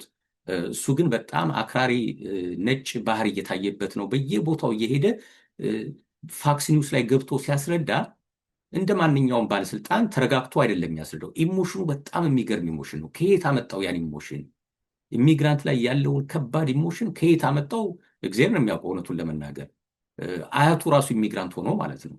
እንዲያው የዛሬ 300 ዓመት የመጡ ሰዎች ቢሆኑ ኖሮ ከአየርላንድ ምናምን እሱ ሌላ ነገር ነው። አያቱን እኮ ያውቃቸዋል። ምናልባት በህይወት እያለ ያውቃቸዋል። ስደተኛ የነበሩ ሰውዬ ናቸው። ትክክለኛ የእንግሊዝኛ አክሰንት የሌላቸው ሰው ማለት ነው። የምስራቅ አውሮፓ አክሰንት ያላቸው ሰው ማለት ናቸው። እሱ አሁን ስቴፈን ሚለር ከዋይት ሃውስ ትንሽ ገለል እየተደረገ ነው ተብሏል። ከስልጣኑ አልተነሳም፣ ቢሆንም ፕሬዚዳንት ትራምፕ ገለል እያደረጉት ነው። ምክንያቱም እሱ በመራው ኢሚግሬሽን ፖሊሲ ምክንያት ከሪፐብሊካንም ደጋፊዎች ጋር ትንሽ ግጭት ውስጥ አስገብቷቸዋል፣ መንግስትን ማለት ነው። በተለይ ሁለቱ አሜሪካውያን ከተገደሉ በኋላ ሚኒሶታ የአይስ እንቅስቃሴ ሙሉ በሙሉ እንዲቀዛቀስ ተደርጓል። ለዚህ ሁሉ ደግሞ ጥፋት ያመጣን እሱ ነው ተብሎ ተወስዷል። ስቴፈን ሚለር ነው ተብሎ ተወስዷል። በብዙ ነገሮች እያገለሉት ነው። ለምሳሌ ሰሞኑን ቅድም በዜና እንዳነሳሁት የዲኤችኤስ ሴክሬታሪ ማርክዌን ሙሊን እና የቦርደር ዛር ደግሞ ተብሎ የተመረጡት ባለፈው $50,000 ወስዶ ነበር ምናምን ተብለው ሲታሙ የነበሩት ቶም ሆማን የተባሉት ሰው በጋራ ሴኔት ጋር እየተደራደሩ ነበር። ለዲኤችኤስ ዲፓርትመንት ኦፍ ሆምላንድ ሴኩሪቲ ደሞዝ እንዲለቀቅላቸው በጀት ማለት ነው። በእነዚህ ጊዜያት እንግዲህ 76 ቀናት ነው የወሰደው ይሄ ድርድር። በዚህ ባለፈው ሳምንት ነው የተፈቀደላቸው። በዚህ ሁሉ ድርድር ስቴፈን ሚለርን አላካተቱትም። ዋና ከኢሚግሬሽን ጋር የተያዘ ድርድር እኮ ነው። የአይስ ፖሊሶች ካሜራ ያርጉ አያርጉ፣ ያለ ፍርድ ቤት ይግቡ አይግቡ ነው ዋናው ድርድሩ። ዋናው ይሄን ያመጣው እሱ ነው። እሱን እንኳን አላስገቡትም እዛ ውስጥ እና ከስልጣን ላይ ይነሳ ይችላል፣ ግን እንደ ድሮ የፕሬዚዳንት ትራምፕ ጆሮ አይሰጡትም ማለት ነው የሚል ነገር ለአትላንቲክ አውርቷል። ይሄ ለእኛ ለስደተኞች ጥሩ ነገር ነው ተብሎ የሚወሰደው። ወደ አዲሱ ቫይረስ ሊሄድ ሃንታ ቫይረስ ይባላል። እንግዲህ 6 ሳምንት ሆነው ኬዙ ከመጣ የሆንዲዩስ የሚባል የደች ቡድን ክሩዝ ነው ወይም መርከብ ነው።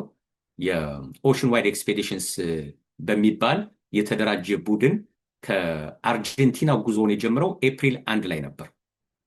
እንግዲህ የዛሬ ስንት ቀን ነው? አሁን ኤፕሪል 12 ስለሆነ ከአንድ ወር ከ12 ቀን በፊት ማለት ነው። ኤፕሪል 1 ኡሹያ ከምትባል የአርጀንቲና ከተማን የተነሳው 150 ፓሴንጀሮችን እና የክሪው የመርከብ ሰራተኞችን ይዘው ነው የተነሱት። ከ23 ሀገራት የተወጣጡ ሰዎች ናቸው ያሉት። በአጠቃላይ ጉዟቸውም ወደ አንታርክቲካ ነበር። ጉዞ በሚያደርጉበት ሰዓት ኤፕሪል 11 ላይ የ70 ዓመት የደች ፓሴንጀር ከደች ወይም ኔዘርላንድ የመጣ ፓሴንጀር ህይወቱ አለፈ እዛው መርከብ ውስጥ እንዳለ። ከዛም ባለቤቱ ህይወቷ አለፈ። እንደገና የጀርመን ትውልድ የጀርመን ዜግነት ያላት ሴት ደግሞ ሜይ 2 ዕለት ሞተች መርከብ ውስጥ። 3 ሰዎች ሞቱ ማለት ነው። የላቦራቶሪ ቴስቶች ሜይ 6 ላይ መውጣት ጀምሩ፣ የዛሬ ሳምንት በፊት ማለት ነው። ሜይ 6 ላይ የወጡት ግን አንደስ ቫይረስ የሚባል ነገር እንደተገኘባቸው።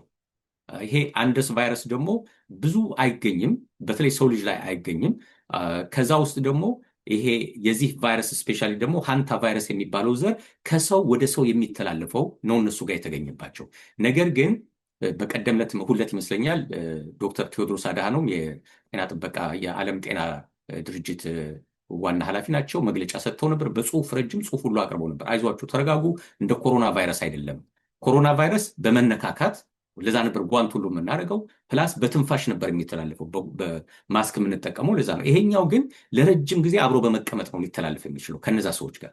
ባልና ሚስት ከሆኑ አብሮ ነው የሚተኙት፣ አብሮ ነው የሚውሉት። ስለዚህ አንዱ ከታመመ ሌላው ጋር የመድረስ እድል ይኖረዋል። ግን ጎን ለጎን ስለተላለፈ አንድ አካባቢ አየር ስለተነፈስን ኤሌቬተር ላይ ገብተን ተመሳሳይ አየር ስለተነፈስን የሚመጣ ችግር አይደለም፣ እሱ አያስጋችሁ ብለዋል።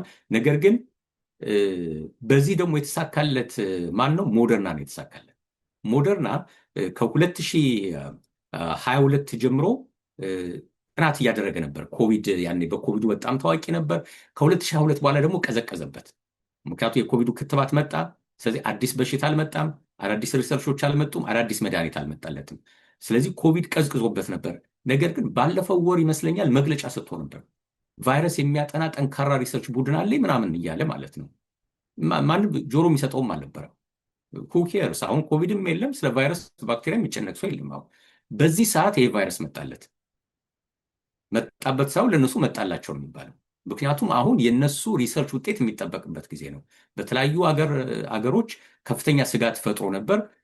ለምሳሌ ሳውዝ አፍሪካ አይ ቲንክ ሳውዝ አፍሪካ ነበረች መጀመሪያ የፈቀደችው ሰዎቹ እንዲያርፉላት ማለት ነው። ኬፕ ቨርዲ እና ካንሪ አይላንድ የሚባሉት ሁለቱም ዲክላይን አደረጉ መርከቧ እንዳይመጡ።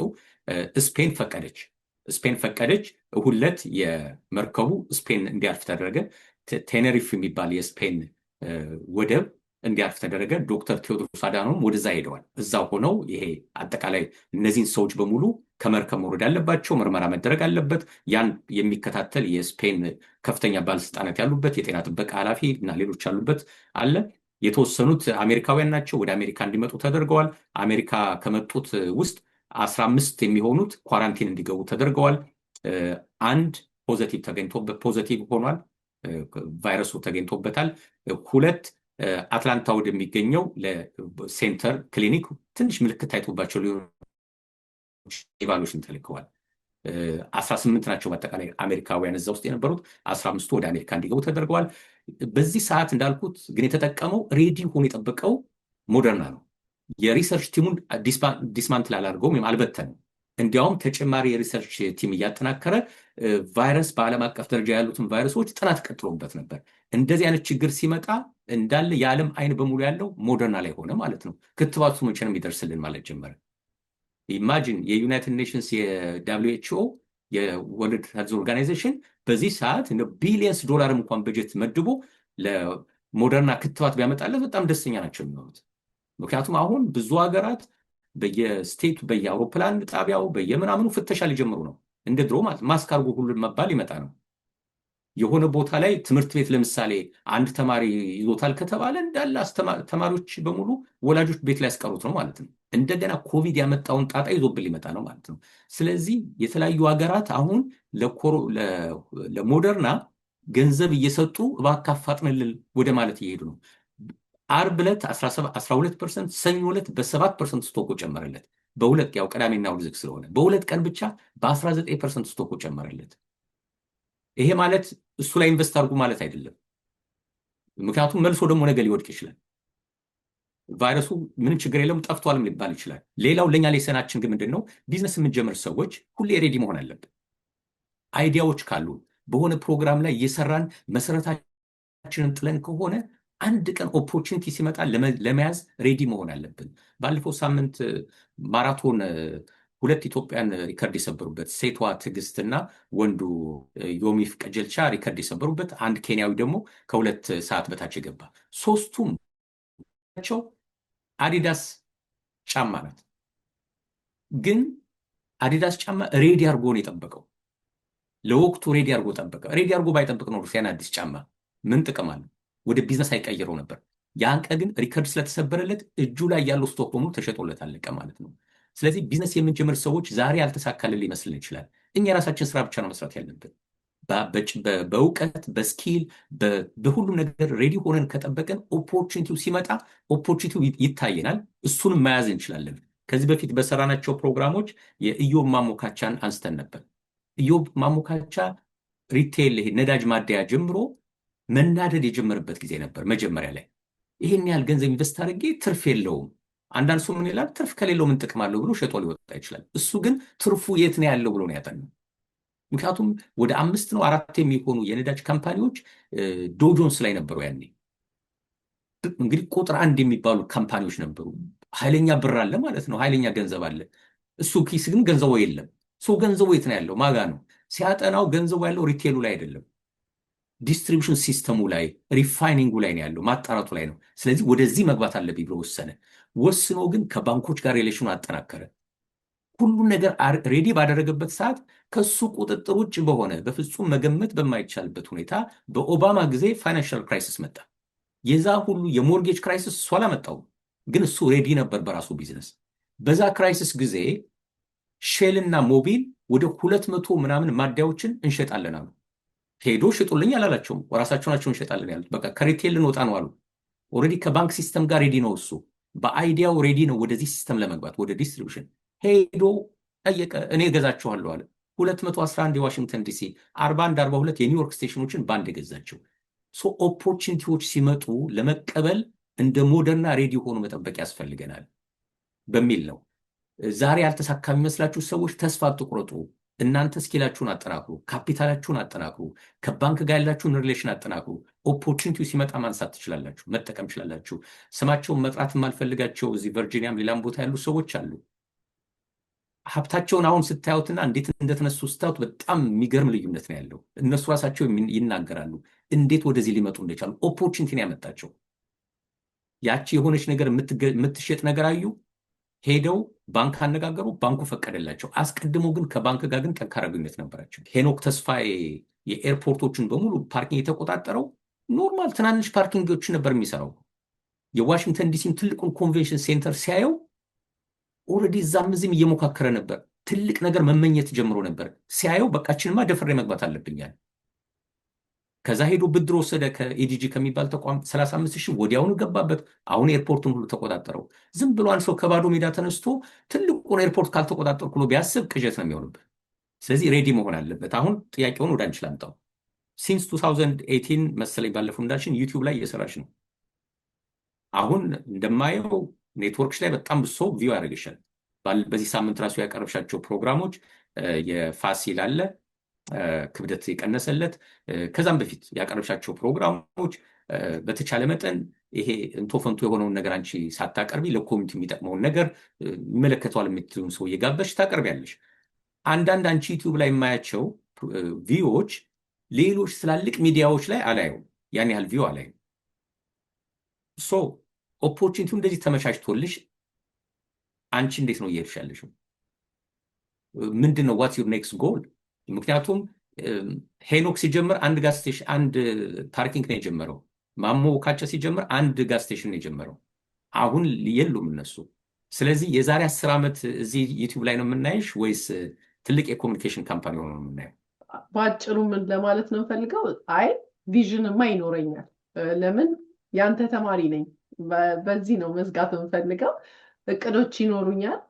እሱን ደግሞ ያው በተግባር አብረን ብናየው ነው የሚሻለው። ለምን ያው ታውቀዋለህ ከስራ ጋር ነው ብዙ ነገር አለ፣ ግን ለህልም ዋጋ ያስከፍላል።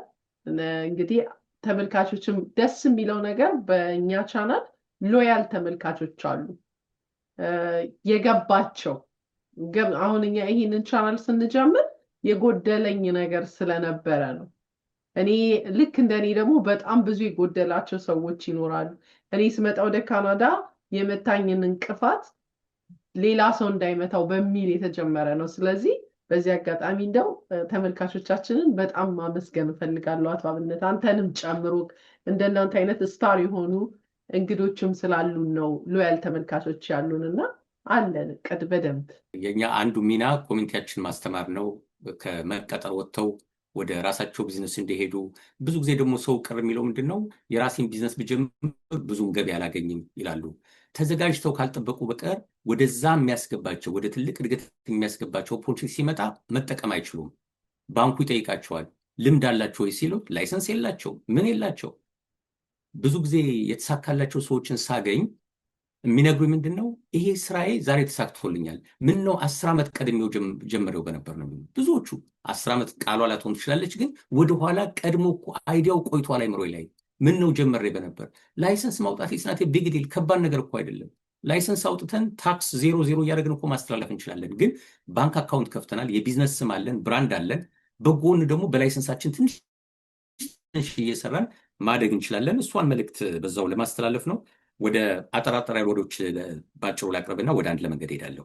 በአሜሪካ ለመጀመሪያ ጊዜ ሂል እንደዘገበው ከሁለተኛ ዓለም ጦርነት በኋላ ለመጀመሪያ ጊዜ የአሜሪካ ጂዲፒ ከአሜሪካ ብድር አነሰ። ጂዲፒ ማለት የግሮስ ዶሜስቲክ ፕሮዳክት በአጠቃላይ በአሜሪካ በአመት የሚመረተው ምርትና አገልግሎት ሲደመር ወደ 31.2 ትሪሊየን ዶላር ነው አሁን ያለው። በዚህ ዓመት ግን የአሜሪካ ብድር 39 ትሪሊየን ዶላር ደርሷል። ስለዚህ እንደው የሰራችውን ነገር በሙሉ እንኳን ዕዳ ልክፈልበት ብትል አትችልም። ገና 8 ትሪሊየን ዕዳ ይቀርባታል ማለት ነው። ይሄ ሂል ዘግቧል። ከሁለተኛ ዓለም ጦርነት በኋላ ትልቁ ጋፕ ነው ተብሏል። ሁለተኛው በአሜሪካ የፉድ ስታምፕ የሚያገኙት ሰዎች ቁጥር በ8% ቀንሷል ተብሏል። በአጠቃላይ 3.5 ሚሊዮን ሰዎች የፉድ ስታምፕ መጠቀም አቁመዋል። እንግዲህ ፕሬዚዳንት ትራምፕ አዳዲስ ሕግ አስተላልፈዋል። ዜጋ ላልሆነ ሰው ግሪን ካርድ የሌለው ሰው ምንም ነገር አልሰጥም እያሉ ነው። በአንዳንድ ስቴቶች ደግሞ የአዲሱ አስተዳደር ባመጣው ሪኳርመንቱ ስለጨመሩ ለምሳሌ ከ18 እስከ 64 ዓመት ያላቸው ሰዎች ዝም ብለው ምግብ እየመጡ መውሰድ አይችሉም። የፉድ ስታምፕ በወር ወይ በሳምንት ነው በወር መሰለኝ የሆነ ቼክ ይላክልሻል። ሄደሽ በቃ ወይም ካርድ አለሽ፣ ካርዱ ይሞላልሻል፣ ሄደሽ ለልጆች ምግብ መግዛት ትችላለሽ። አሁን ግን እድሜው ከ18 እስከ 64 የሆነ ሰው የስራ ሪኳርመንት አለበት። በሳምንት ይህን ያህል ስራ ሳይሰራ ዝም ብሎ ወሩን በሙሉ ተኝቶ ምግብ መቀለብ አይችልም በመንግስት የሚል ነገር እየመጣ ነው። በተለይ ደግሞ ዜጋ ያልሆነ ሰው እንደኛ አይነት ስደተኛ የሆነ ሰው ትንሽ አስቸጋሪ ነው። ባለፈው ሊስት አውጥተው ነበር እሳቸው 47% የሚሆኑ ኢትዮጵያውያን እዚህ ውስጥ ናቸው ያሉት ብለው ማለት ነው። አንዳንድ ሰዎች ቲክቶክን ቀውጠውት ነበር ያን ሰሞን። በቃ እኛ እኮ ነገሩ ድሮ በቃ እንደዚህ አልመሰለንም። ለካ አዲስ አበባ ሄደው ፎቅ በፎቅ የሚያደርጉት እነሱ ናቸው። እዚህ በነፃ ነው ምግብ። ቤት ከተከፈለልሽ፣ ምግቡ ከተከፈለልሽ፣ በጎን ሄደሽ በካሽ የምትሰሪ ከሆነ ካሹን ምንድን ነው የምታደርጊው? እዚህ ከሰራሽበት አይአርኤስ ሊያውቅብኝ ይችላል ብለው ሄደው ኢትዮጵያ ቤት ሊገዙበት ይችላሉ ማለት ነው፣ ወይ ፎቅ ሊገዙበት ይችላሉ። እና ነገሩ እየጠነከረ መጣ ማለት ነው። በቃ ፉድ ስታምፕ የምትቀበሉ ሰዎች፣ የቤት ሴክሽኔት ያላችሁ ሰዎች ሪኳርመንቱ ጠብቋል። በዚህ ዓመት ውስጥ እንግዲህ ወል ስትሪት ጆርናል የዘገበው 3.5 ሚሊዮን ሰዎች በአጠቃላይ ወይም 8% የሚሆኑ ከተጠቃሚዎች የፉድ ስታምፕ መጠቀም አቋርጠዋል ነው የተባለው። የአሜሪካ ኢኮኖሚ በመጀመሪያው ኳርተር 2026 ኳርተር በ2% አድጓል ተብሏል። በተለይ መጀመሪያዎቹ 2 ወራት ጥርና የካቲት ላይ ደህና ነበር። የካቲት መጨረሻ ላይ ነው የኢራን ጦርነት የጀመረው። ከዛ በኋላ ነገሩ እየቀነሰ ሊመጣ ይችላል ተብሏል። ነገር ግን በመጀመሪያው ኳርተር በአጠቃላይ በ2% አድጓል ማለት ይቻላል። ባለፈው ዓመት አራተኛው ኳርተር ወይም አራተኛው ሩብ ዓመት በ1.6% ነበር ያደገው። ከዛ አዲሱ ዓመት ሲገባ በ2% አደገ። ግን ከዛ ደግሞ ጦርነቱ ውስጥ ገባን ማለት ነው። ጦርነቱ ስንገባ ነገሮቹ እየተቀየሩ ሊመጡ ይችላሉ። ይሄን ወል ስትሪት ጆርናል ነው የዘገበው። ኒውዮርክ ታይምስ ሌላው የዘገበው በአማካኝ የአሜሪካ ውስጥ የሚኖሩ ሰዎች በቤተሰብ $778 ለኤሌክትሪሲቲ ያወጣሉ። በተለይ ደግሞ ብዙ ጊዜ የኤሌክትሪክ ፓወር የምንጠቀመው ሳመር ላይ ነው፣ ለማቀዝቀዝ ማለት ነው። እንትን ላይ ይሄ ዊንተር ላይ ብርድ በሚኖርበት ጊዜ ሙቀት ለማምጣት ዩዥዋሊ ጋዝ ነው የምንጠቀመው። ሳመር ላይ ደግሞ ቅዝቃዜ ለማምጣት ኤሌክትሪክ ፓወር ነው የምንጠቀመው። ስለዚህ እስከ ጁን አካባቢ ከጁን እስከ ሴፕቴምበር ባሉ ወራት አሜሪካውያን የሚያወጡት ለኤሌክትሪክ $738 ነው። ነገር ግን ከባለፈው ዓመት ጋር ሲወዳደር በ8.5% ጨምሯል ዋጋው። እኛ የምናውቀው ነገር የለም። ያው አንዴ እንትንሽን ቼኪንግ አካውንትሽን ሊንክ አድርገሽላቸዋል። እነሱ ብቻ በየወሩ ይወስዳሉ፣ ኖቲስ አታደርግም። ነገር ግን የተከፈለውን ክፍያ ሲታይ ከባለፈው ዓመት ጋር ሲወዳደር በ8.5% ጨምሯል። በቃ እነሱ ዝም ብሎ ዋጋ ይጨምራሉ በኢንፍሌሽኑ ምክንያት ብለው ዋጋቸውን አጀስት ያደርጋሉ። የሆነ ኢሜል ልከውልን ሊሆን ይችላል ፕራይስ አጀስትመንት ምናምን ብለው፣ ወይ የሆነ ተርምስ ኤንድ ኮንዲሽን አጀስትመንት ብለው ትልቅ ነገር ብዙ ነገር ይጽፋሉ። አንድ ፓራግራፍ ዋጋውን በትንሽ አጀስት አድርገናል ይላሉ። በቃ ይሄዳል። ገንዘቤ የት ነው ያለው? ለምንድን ነው የማልቆጠበው ስትይ እንዴት አድርጎ ነው የሚቆጠበው? በዛም ይወስዱብሻል ማለት ነው። ከሁሉም በላይ ግን በብዛት የተወሰደባቸው ጆርጂያ፣ ፍሎሪዳ እና ኖርዝ እና ሳውዝ ካሮላይና ናቸው። ዋጋው የተወደደባቸው የኤሌክትሪክ ፓወር የተወደደባቸው የእነሱ በ13.5% ነው የጨመረባቸው። ወደ 860 በቤተሰብ ይከፍላሉ በአመት ማለት ነው። በአመት 860 እንግዲህ በወር 50-60 ብር አካባቢ ማለት ነው። በወር በአቨሬጅ ሲታይ የሚከፈለው ዩዥዋሊ ዲሴምበር ምናምን ላይ ኤሌክትሪክ የሚከፈለው ይቀንስና የጋዝ ዋጋው ነው የሚጨምረው። ግን አቨሬጁ ሲታይ እንደዚህ ነው ተብሏል። ዋናዎቹ የቢዝነስ ወሬዎች እነዚህ ናቸው። ወደ አንድ ለመንገድ መሄድ እንችላለን። በጣም እናመሰግናለን አቶ አብነት። ቀጥታ ወደ አንድ ለመንገድ ብንሄድ ምናልባት እዛ ጋር የተከራከርናቸው እናቶችን እስቲ እንሰማለን። እንግዲህ አሁን ካሳ አለኝ ስላልክ ማለት ነው። አይ በደንብ ይካሳሉ። የእናቶች ቀን ስለሆነ አማራጭ የለኝም፣ መካስ አለብኝ። አሁን ኮሜንቱን ያው እኔ ዩዥዋሊ አላይም ኮሜንት እና አንቺ ኮሜንቱን እያየሽ መልሽላቸው። እንኳን አደረሳችሁ በያቸው። እንግዲህ የእናቶች ቀን በአመት በዚህ ወቅት ይከበራል። ለእናቶች ቀን ስጦታ ሲገዛ የተረፈ ነገር ካለ ደግሞ በወሩ የአባቶች ቀን ስላለ ያኔ ለእኛ ይሰጣል የተረፈው ማለት ነው እንጂ ዩዥዋሊ ለአባቶች ቀን ሲሪየስ የሆኑ የሚከበር ነገር የለም። እውነቱን ለመናገር በስጦታም ቢሆን ልጆቻችን ዩዥዋሊ ለእናቶቻቸው ውድ ነገር ይገዙና ለእኛ ወይ ፖስት ካርድ ምናምን እንወጣለን የሚያደርጉልን ዩዥዋሊ አይዟችሁ በሚል ማለት ነው። እናቶች መወደድ አለባቸው። ትልቅ ነገር ነው እናትነት ማለት። በእኛም በኩል በፋይናንስ በኩል ያለን ሰዎች እሑድ ማታ አክብረነዋል። ብዙ ሰው ነው የተሳተፈው። ስለ እናቶች ውይይት ተደርጓል።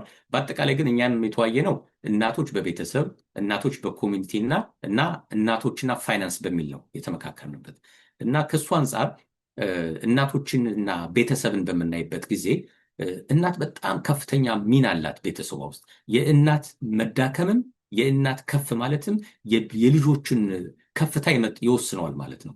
ለምሳሌ በ2009 በዩኒቨርሲቲ ኦፍ ሚቺጋን በተሰራው ሪሰርች መሰረት ልጅ ከመውለዷ በፊት ትምህርቷን ጨርሳ ዲግሪ የያዘች እናትና 12ኛ ክፍል ጨርሳ ከመጨረሷ በፊት ልጅ የወለደች ከሆኑ የሁለቱ ልጆች ምንድነው ልዩነታቸው ተብሎ ሲታይ ዲግሪዋን የያዘችው ከያዘች በኋላ ትምህርቷን ከጨረሰች በኋላ ልጅ የወለደች ከሆነ የልጆቿ የሂሳብ እና የእንግሊዝኛ ሪዲንግ ስኪላቸው ከቲኔጀር ሆነው የ15-16 ዓመት ከተወለዱት ልጆች የበለጠ ሆኖ ተገኙ።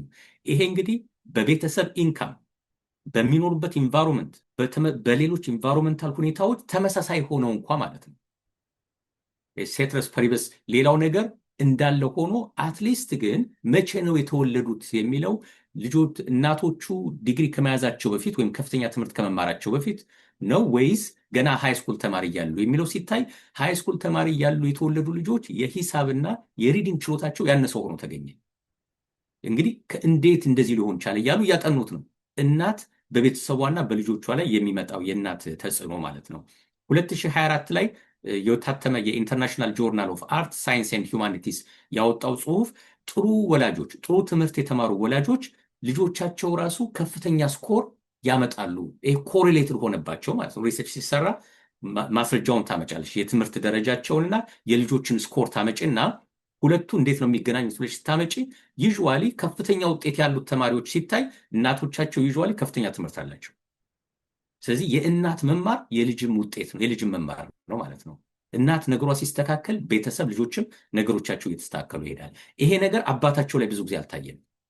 አባታቸው ሪሰርቹ ምናልባት ያተኮሩ እናቶቹ ላይ ስለሆነም ሊሆን ይችላል ትኩረቱ። ግን ዞሮ ዞሮ የእናቶቹ በቀጥታ ከልጆቹ ስኬት ጋር አንድ ላይ ነው ተብሏል። ስለዚህ በአጠቃላይ ኮንክሉዥኑ ምንድነው? እናቶችን ማስተማር ልጅን ማስተማር ነው፣ ቤተሰብን ማስተማር ጭምር ነው። እሷ ነገሩ እየገባት ስትመጣ፣ ነገሩን እየተረዳችው ስትመጣ ልጆቿንም የበለጠ እንዲማሩ ትገፋፋለች፣ ሳፖርትም ታደርጋቸዋለች። በተለምዶ ዩዥዋሊ አባት ስራ ውሎ አምሽቶ ይመጣል የሚባል ከሆነም እሷ ቁጭ ብላ እነሱን የማስተማር የመንከባከብ ነገሩን በቀላሉ ትወጣዋለች ማለት ነው። ካን ኢማጂን እንግሊዝኛ ማንበብና መጻፍ የማትችል እናት ከሆነች ልጇን ፊዚክስ እና ሂሳብ እንዴት አድርጋ ነው የምታስተምረው? የቤት ስራው እንዴት አድርጋ ነው ቼክ የምታደርግለት? እሷ ራሷ ካልተማረች። በኋላ ደግሞ ቅድም ባየነው ዜና እንዳየነው ዩቲዩብ ምናምን የሚያይ ልጅ ከሆነ እንዲሁ በቀላሉ እኮ ነው የሚሸውዳት ማለት ነው። ስለዚህ የእናት መማር የቤተሰብ መማር ነው ተብሎ ይወሰዳል። ሃርቫርድ ቢዝነስ ስኩል ያወጣው ሪሰርች ነበር 100,000 ወንዶችንና ሴቶች ላይ ጥናት አድርጎ በ25 አገራት ማለት ነው። እና ምንድነው ያጠናው ጥናት የተማሩ ትምህርት ከፍተኛ ትምህርት ያላቸው አትሊስት 12ኛ ክፍል ጨርሰው ሃይ ስኩል ጨርሰው ፈርስት ዲግሪ ምናምን ያላቸው እናቶች ሲታይ ሴት ልጆቻቸው ትምህርት ከፍተኛ ትምህርት ካልተማሩ እናት ከተወለዱት ሴት ልጆች ጋር ሲወዳደር በ23% ጨምሯል ማለት ነው። እውቀታቸው በትምህርት ቤት ያላቸው እውቀት በ23% ይበልጣሉ። ወንዶችን በምናይበት ጊዜ ስራ ላይ ያሉ እናቶች የወለዷቸው ወንዶችና የቤት ውስጥ እናቶች በተለምዶ የቤት እመቤት ነው የሚባሉት እነሱ ጋር ያደጉ ወንዶች ሲወዳደሩ ስራ ያላቸው እናቶች ጋር ያደጉ ወንዶች ለየት ያለ ባህሪ ይታይባቸዋል። አንደኛ እናታቸውን ያግዛሉ። ምክንያቱም የቤት ውስጥ እናት ከሆነች የቤት እመቤት ከሆነች ቀን ልጆቹ ትምህርት ቤት በሚሄዱበት ጊዜ ያው ስራ የለኝም ብላ ስለምታስብ ቤቱን ጽድት ታደርገዋለች። ምግቡን ሰራርታ ምን ብላ ኑ ልጆቼ ብሉልኝ ምናምን ነው የምትለው። ለእሷ ትልቋ ስስቷ የተራቡ ልጆቿን ማጠገብ ላይ ነው የሚሆነው። ንጹህ አልጋ ላይ ሄዳችሁ ተኙ፣ ትንሽ ረፉ ነው የምትላቸው። የተማሩ እናቶች ከሆኑስ ቢዚ ናቸው፣ ሚቲንግ አለባቸው፣ ማታ 8 ላይ ሊመጡ ይችላሉ። በዛ ሰዓት ቤቱን እያጸዳ የሚጠብቃቸው ማነው? ወንዱ ነው ማለት ነው። ምግብ ኮክ አድርጎ አዘጋጅቶ ይጠብቃቸዋል። ባለፈው አንድ ኬስ ሰርተን ነበር። የጄኔሬሽን የኢትዮጵያ እዚህ ያሉ ሳንዱች ጄኔሬሽን እና 3 ልጆች አሏቸው የምታስታውሺ ከሆነ ባልና ሚስት። አንደኛዋ ልጅ የ16 ዓመቷ ልጅ መሰለኝ ምግብ የምትሰራል፣ የቤቱ ምግብ የምትሰራው። ምክንያቱም አባትም ሁለተኛ ስራ ተባለ። የሚስት እናት ኢትዮጵያ ልጅ ስለታመመች ኡበር የሚሰራው ሰውዬ ሊፍት ጨምርበት ተባለ። እሱም አምሽቶ ነው የሚመጣው። እናትም ፓርታይም ሌላ ስራ ገባች፣ ለእናቷ ለኢትዮጵያ ገንዘብ ለመላክ ማለት ነው። ስለዚህ ታናሹ ወንድሟን ሁሉ የምትንከባከበው የ16 ዓመት ልጅ ናት። ልጆቹ ተጨማሪ ሪስፖንሲቢሊቲ ይወስዳሉ፣ ኤርሊ ስቴጅ ማለት ነው። ለሴቶች ችግር ላይኖሩ ይችላል፣ ለምደነው ሊሆን ይችላል። ታዲያ ምን ችግር አለው? ሴት አይደለች እንዴ? ምግብ ትስራ ሊባል ይችላል። አሁን ጥያቄው ወንዱ ነው። ኖርማሊ ወንድ ምግብ አይሰራም የሚባለው ግን እንደዚህ አይነት ትምህርት ያላቸው ወይም ስራ ላይ ያሉ እናቶች የወለዷቸው ግን አንደኛ እናታቸውን ያግዛሉ። ከምግብ መስራት ጀምሮ ቤት ማጽዳት ላይ ኃላፊነት ይሰማቸዋል። በቃ እናቴ ደክሟታል ማገዝ አለብኝ እስከማለት ድረስ ይሄዳሉ። ትንሽ ነው አንቺ ምግብ ሰርተሽ አቅርቢልኝ ወደሚለው አይሄዱም፣ እንደደከማቸው ፊል ስለሚያደርጉ ማለት ነው። እና እሱ ራሱ የሚገርም ውጤት ነው። እሱ ብቻ ሳይሆን ሴቶችን የሚያከብሩ ልጆች ሆነው ይወጣሉ። እናታቸውን እንደደከማቸው ፊል ስለሚያደርጉ ሴቶችን አቢዩዝ የሚያደርጉ ልጆች ሳይሆን ሴቶችን የሚያከብሩ ልጆች ሆነው ይወጣሉ። ትዳር ሲይዙም እንደዛ ነው የሚሆኑት ማለት ነው። ሚስቶቻቸውን ማገዝ ይጀምራሉ። አንቺ ነይ ካልሴን ጠቢ ምግቤን ስር የሚሉ ሰዎች አሁን ራሳቸው የሚታጠቡን ያጥባሉ። አንቺ ምግቡን ከሰራሽ ዲሹን እኔ ያጥባለሁ ማለት ይጀምራሉ። ወይም እኔ ምግቡን ልስራ አንቺ ዲሹን ጠቢ። በቃ በትብብር ላይፍ ይቀጥላል ማለት ነው። የአሜሪካና የካናዳ ህይወት እንደዛ ይመስለኛል። ሌላው የእናቶች በቤተሰብ በኩል ያለው ምንድን ነው? እናቶች ናቸው ዋና የገንዘብ ማስተላለፊያዎቹ እነሱ ናቸው። አሁን በኢትዮጵያ ኮንቴክስት ካሰብነው ብዙ ጊዜ ወንዱ ይሰራል፣ አባት ይሰራል፣ ለእናት ገንዘብ ይሰጣታል። ስለዚህ ሄዳ ሾፕ የምታደርገው የምትገዛው ማናት? እናት ናት። ስለዚህ እናትን ፋይናንስ ማስተማር ያስፈልጋል። ገንዘብ እንዴት እንደምትቆጣጠር ማስተማር ያስፈልጋል። ገንዘቡን ካባከነችው ቤተሰቡ ነው የሚጎዳው። ፎርቹኔትሊ ግን እናት ኬስ ውስጥ የሚገባው ገንዘብ አብዛኛው ገንዘብ ልጆች ላይ ነው የሚውሉ። ለምግብ፣ ለልብስ፣ ለጤናቸው ነው የሚውሉ። የወንድ ሌላ ነገር ነው። ከጓደኞች ጋር ስንዝናና ልንጠጣ እንችላለን፣ ምን ልል እንችላለን፣ የተወሰነ ብር ለዛ ልናጠፋ እንችላለን። አሜሪካም ያሉ ብዙ እናቶች ያው እነሱም ያው ሊጠጡ ምናምን ይችላሉ፣ ችግር የለም። በኢትዮጵያ ኮንቴክስት ግን ይሄ ብዙም አልተለመደም። ኪሳቸው ላይ የምትገባው እያንዳንዷ ብር መልሳ ልጆቻቸው ጋር ነው የምትሄደው ማለት ነው። እና እናቶች ላይ መሰራት አለበት። አንደኛ ገንዘባቸው እንዲቆጥቡ መሆን አለበት። ገንዘብ እንዳያባክኑ። ማባከን ማለት አሁን በዚህ እንደተለመደው ዝም ብሎ ጫማ መግዛት፣ ልብስ መግዛት እንደዛ መሆን የለበትም። ፋይናንሻሊ በደንብ ኤጁኬትድ ከሆኑ ትምህርቱን ካገኙ ነው ለልጄ ልብስና ጫማ አያስፈልገውም፣ ለኮሌጁ ባስቀምጥለት ይሻላል። በኋላ ኮሌጅ ደርሶ እኔ እኮ አቅም የለኝም፣ ስራ የለኝ፣ እንዴት አድርጌ የትምህርት ቤት ብድር ከፍልልሃለሁ ከሚሉ ከአሁኑ ፋይናንሻል ሊትረሲ ተምረው ትንሽ ትንሽ ገንዘብ ቢያስቀምጡ ጥሩ ነው። በአጠቃላይ ግን ወርልድ ባንክም ራሱ ባጠናው ጥናት እያንዳንዷ እናት ላይ ኢንቨስት የሚደረገው ገንዘብ በአጠቃላይ ቤተሰብ ላይ ነው። ቤተሰብ ላይ ደግሞ ሲባል በዋናነት ከምግብ ከጤና ጋር የተገናኘ ቦታ ለልጆች ነው ኢንቨስት የሚደረገው። የዓለም ባንክ የተለያዩ አፍሪካ ሀገራት ላይ ድጎማ ያደርጋል ድሆችን ለማገዝ እና ፕሮግራሞቹ አንዳንዴ በቀጥታ የአፍሪካ እናቶች ላይ ነው ገንዘቡ የሚሰጠው። ለእናት ይሰጥና በቃ ምግብ ምናምን ስሪላቸው። አንዳንድ ፕሮግራሞች ደግሞ ለልጆቹ ገንዘብ ይሰጣል። ምናልባት ቲኔጀር 15 16 ከሆኑ ለእነሱም የሆነ የኪስ ገንዘብ ምናምን ተብሎ ነገር ይሰጣቸዋል። በአጠቃላይ ግን ውጤቱ ሲታይ 51% የሚሆነው ውጤት የተመዘገበው ለእናቶቹ የተሰጠው ገንዘብ ሲሆን 36% ውጤት ግን ለወንዶቹ በቀጥታ ለልጆቹ የተሰጠው ነው። ወንድ ላይሆን ይችላል፣ ሴቶቹ ሊሆን ይችላል። ለልጆች በቀጥታ ሲሰጥ ማለት ነው። ምክንያቱም ለልጆቹ ሲሰጥ ልጅ ናቸው እኮ ያማራቸውን ነገር እየገዙም ሊያባክኑት ይችላሉ። እናት ሲሰጥ ግን ሆዷን ቋጥራ ርቧት እንኳን የውሸት ስማይል እያደረገች ማለት ነው ልጆቿ ኖቲስ እንዳያደርጉ ያላትን ገንዘብ ለልጆቿ ነው የምታውለው የሚል ኮንክሉዥን ላይ ደርሰዋል። ዲቴሉ ብዙ ነው። ወደ ፋይናንስና ወደ ኮሚኒቲና ፋይናንስ ልምጣ። ኮሚኒቲን በሚመለከት እናቶች ላይ የተሰራው ሪሰርች የሚያሳየው ምንድን ነው? በተለይ እንደኛ አይነት ስደተኞች ልጆቻችን የሀገራቸውን ባህል፣ የወላጆቻቸውን እምነት፣ ሃይማኖታቸውን፣ የሀገራቸውን ቋንቋ እንዳይረሱ እናቶች ከፍተኛ ሚና ይጫወታሉ። ሁለተኛ ኢትዮጵያ ካሉት ወላጆቻቸው ጋር ብዙ ጊዜ በስልክ በምናምን የሚያገናኟቸው እናቶች ናቸው። ቪዲዮ ከፍተው ልጇን ከአያቷ ጋር ታገናኛለች እናት። ስለዚህ ልጇ ከአያቷ ጋር መነጋገር ይጀምራል። ኢትዮጵያ ያሉት አያቶች እንግሊዝኛ አይችሉም። ስለዚህ ልጆቹ ይለማመዳሉ ቋንቋ ማለት ነው። እዚህም ሲመጡ አያቶች ልጆቻቸውን ለመጠየቅ ሲመጡ የልጅ ልጆቻቸው ጋር እንግሊዝኛ መቼም ለመማር ስለሚከብዳቸው ልጆቹ ቢያንስ ይሰማሉ፣ አማርኛ ቋንቋ ይሰማሉ። ስለዚህ ባህላቸውን ሳይስቱ ይሄዳሉ። ሃይማኖታቸውን ሳይስቱ ሙሉ በሙሉ ተጠቃለው በቃ አሜሪካናይዝድ ሆነው እኔም የማውቀው ነገር የለም ሳይሉ እንዲያድጉ እናቶች ከፍተኛ ሚና ይጫወታሉ። ወደ ገንዘብ ወደ ሀገር በመላክ ከወንዶቹ ይልቅ እናቶች ከ5 እስከ 8% ከፍ ያለ ገንዘብ ወደ ኢትዮጵያ ወይም ወደ ወላጅ ሀገራቸው ወደ ትውልድ ሀገራቸው የሚልኩት እናቶች ናቸው። የግድ ኢትዮጵያ ብቻ አይደለም፣ ስደተኞች በአጠቃላይ ከወንዶች ይልቅ ሴቶች በተለይ ደግሞ እናቶች ብዙ ብር ወደ ኢትዮጵያ ወላጆቻቸው ይልካሉ። አሁን ይሄ የሳንዱች ጀነሬሽን ያለው ማለት ነው። እዛም አለን እዚህም አለን። ብዙ ገንዘብ የሚልኩት እነዛ ናቸው። ፕሮፐርሊ ኤጁኬትድ ከሆኑ ገንዘቡ ሳይባክን እዛ ያለው ቤተሰብ እንዲጠቀም ማድረግ ይቻላል። እናት ግን በዚህ ረገድ ከፍተኛ ሚና ትጫወታለች። በአሜሪካ ራሱ ወደ 40% የሚሆኑ ሴቶች ቲኔጀር ሆነው የወለዱ በተለይ ወይም ሌላም ስራ ሆነው ቤት የሌላቸው ህፃን ልጅ ከወለዱ በኋላ ወላጆቻቸው ቤት ነው የሚገቡት። ወላጆቻቸው ቤት ሲገቡ በአንድ ቤት 3 ጄኔሬሽን ኑሮ ይቀጥላል ማለት ነው። አያት፣ ልጅ እና የልጅ ልጅ ማለት ነው።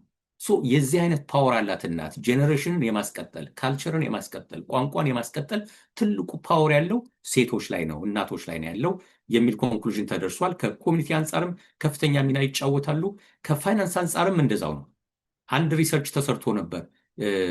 እስቲ ቤዚክ የሆነ የፋይናንስ ጥያቄ እንጠይቃቸው ተብሎ ወንዶች አባቶችና እናቶች ማለት ነው። ቤዚክ ኮመን የሆነ ጥያቄ ስለ ቁጠባ ሊሆን ይችላል። ለምሳሌ ኤክስፔንስ ኮንትሮል ስለማድረግ ሊሆን ይችላል። እንደውም አልተማሩም እንኳን ተብሎ የሚገመቱት ሴቶቹ 45% ብቻ ነው የመለሱት፣ ወንዶቹ 55% ነው የመለሱት። ለምን ሲባል ወንዶቹ አብረው የሚሰባሰቡበት ኮሚኒቲ የሌሎች ወንዶች ኮሚኒቲ ሌሎች ወንዶች ጋር ስለሆነ የተለያየ ስራ ላይ ያሉ ስለሆኑ መረጃ የማግኘት እድል አላቸው። ስለ ክሬዲት ስኮር ሊሰሙ ይችላሉ። እዛ የሆነ ዳማከሴ ካለ ሊያበላሽበት ይችላል። ግን አትሊስት ክሬዲት ስኮር ምንድን ነው የሚል የሆነ መረጃ እኮ ይሰማሉ። አሁን ያለው ወለድ ስንት ነው፣ ኢትዮጵያ ገንዘብ ቢላ ክሬቶ ስንት ነው የሚለውን ነገር እዛው አካባቢ በጣም ይወራል። ሴቶቹ ግን በተለይ ልጅ ወልደው ቤት የተቀመጡ ከሆነ ብዙ ጊዜ ኮሚኒኬሽን የላቸው ከሌሎች ጋር እንደዚህ ማህበር ከሌላቸው የማይገናኙ ከሆነ በቃ መረጃ የላቸውም ማለት ነው። ኢንተረስት ሬት ምንድነው፣ ዋቴቨር ክሬዲት ስኮር ምንድነው፣ እንደው በእኛ ሀገር በዚህ ባለንበት በአሜሪካ ሀገር ኮንቴክስት እንኳን ከታየ ማለት ነው። ስለዚህ የጀንደር ጋፕ የ10% የእውቀት ጋፕ ይዞ መጣ ተብሎ ኮንክሉድ ተደርጓል። ሴትና ወንድ በመሆናቸው ብቻ የ10% የእውቀት ጋፕ ይዞ መጣ። ይሄ እንደ አንድ ፋይናንሻል ጋፕ ታይቷል። ስለዚህ ሶሉሽኑ ምንድነው ተባለ፣ እናቶችን የፋይናንስ ስልጠና መስጠት አለብን። ፋይናንሻል ሊትረሲ የፋይናንስ ጉዳይ በደንብ ከተረዱ ቤተሰቡ ነው የሚለወጠው። አባት ከተረዳ ቤተሰብ ላይ ሊለወጥ ይችላል። ዳይሬክትሊ ያለውን እውቀት ይዞ እኮ ዝም ብሎ ኑሮ እየቀጠለ ሊሆን ይችላል። እናት ግን እንዳለ የቤቷን ገንዘብ እሷ ናት ዞሮ ዞሮ ኮንትሮል የምታደርገው። አስቤዛ የምትገዛበት ልብስ፣ ጫማ የእሷ ስለሆነ እሷ ነገሩን ካወቀችው ቤተሰቡን ትቆጣጠሯለች። የፋይናንስ ጾም ባለፈው ያስጀመርነው አባት ብቻውን ቢጾም እናት ካልጾመች ለውጥ አያመጣም። ምክንያቱም ገንዘቡ ይባክናል። አባት እሺ ውሃ አልገዛም ይላል፣ እናቷ መኪናዋን ይዛ ሄዳ ውሃ እንደገና ተሸክማ ልትመጣ ነው ማለት ነው። ኮካ ፔፕሲ ተሸክማ ልትመጣ ነው። ምን ለውጥ አለው? ብዙ ጊዜ ገዢዎች እናቶች ስለሆኑ ለልጆቻቸው በተለይ ማለት ነው። እና ፋይናንሻል ሊትሬሲ በጣም ወሳኝ ነው። የጀንደር ጋፕ፣ የእውቀት ጋፕ፣ የዌልዝ ጋፕ ይዞ እየመጣ ነው። የዌልዝ ጋፕ ምንድነው? ብዙ እናቶች ልጅ ይወልዳሉ። በተለይ 3 ምናምን ልጅ 2 ልጅ ከመጣ በኋላ የልጅ ማሳደጊያ ዋጋ እየጨመረ ስለመጣ ቤታቸው ነው የሚቀመጡት ልጁ 12 ዓመት ልጆቻቸው እስኪደርሱ ድረስ። ይሄ ምን ማለት ነው? ለ10 ምናምን ዓመት ያህል ደሞዝ የላቸውም ማለት ነው። ለሪታየርመንት ሊቀመጥ የነበረ ገንዘብ የላቸውም ማለት። እንዲያውም ገና ኢትዮጵያ ከሆነ ጸንሰው የመጡት አንድ ሰው ለምሳሌ እዚህ ሄዶ ኢትዮጵያ አግብቶ ከሆነ የመጣው እዚህ እንደመጡ ስራ ምናምን እንኳን አይቀጠሩ ወይም ገና እንዲያውም እዛ ካልጸነሱ እዚህም እኮ ሰው ይመክራቸዋል። አግብተህ መጣ ሳታመልጥበት ቶሎ አስወልዳት ምናምን ይባላል። በአንዴ 2-3 ትወልዳለች። ከዛ በኋላ ስራ የሚባል ነገር የለም። አንድም የአሜሪካ ኤክስፒሪየንስ ሳይኖራት ልጆቹ 12 ዓመት እስኪጨርሱ እዚሁ ትቀመጣለች። ኢማጂን ለጥሮታ 5 ሳንቲም የላትም። 10 ዓመት አሜሪካ ውስጥ ያልሰራ ሰው የጥሮታ ኢንካም የለው፣ አይቀመጥለትም። 40 ኳርተር ወይም 10 ዓመት መስራት አለበት። ልጆቻቸውን እያሳደጉ ነው። ለጥሮታቸው ገንዘብ የለም። ልምድ ኤክስፒሪየንሱ የላቸው። በሆነ ጉዳይ ማቃታለች። ሜዲካል ዶክተር ልጆችን ያሳድጋለሁ ብላ ቤት የተቀመጠች፣ ኢንጂነሮች ቤት የተቀመጡ ልጆቻችን እናሳድጋለን። እናት ናቸው፣ ኃላፊነት እየወሰዱ ነው። እሱ ትክክል ነው ብዬ ወስዷለሁ። እሱ ችግር የለብኝም። ግን ደግሞ ፋይናንሻል እየተጎዱ ነው። ለረጅም ጊዜ ግን መሆን የሚገባውን ነገር ሳይሆንላቸው እየተጎዱ ነው። እኔ ሳይሆን ሪሰርቾቹ ናቸው የሚሉት። 2025 ላይ የታተመው TIAA የተባለ ኢንስቲትዩት ኦፍ ፋይናንሻል ሊትሬሲ ሰርቬይ የሰራው እነሱ ያመጡት ነው። እነሱ በሰሩት ለምሳሌ በእንግሊዝ ሀገር በተሰራው ጥናት 33% ሴቶች ለጥሮታቸው ሲቆጠቡ ወንዶች ግን 48% ናቸው የቆጠቡት። የ15% ልዩነት አላቸው። የጥሮት አካውንት ራሱ ምንድን ነው? ሪታይርመንት አካውንት ምንድን ነው? ገንዘብ እንዴት ነው የሚቀመጠው? 401k 403 ፔንሽን ፈንድ።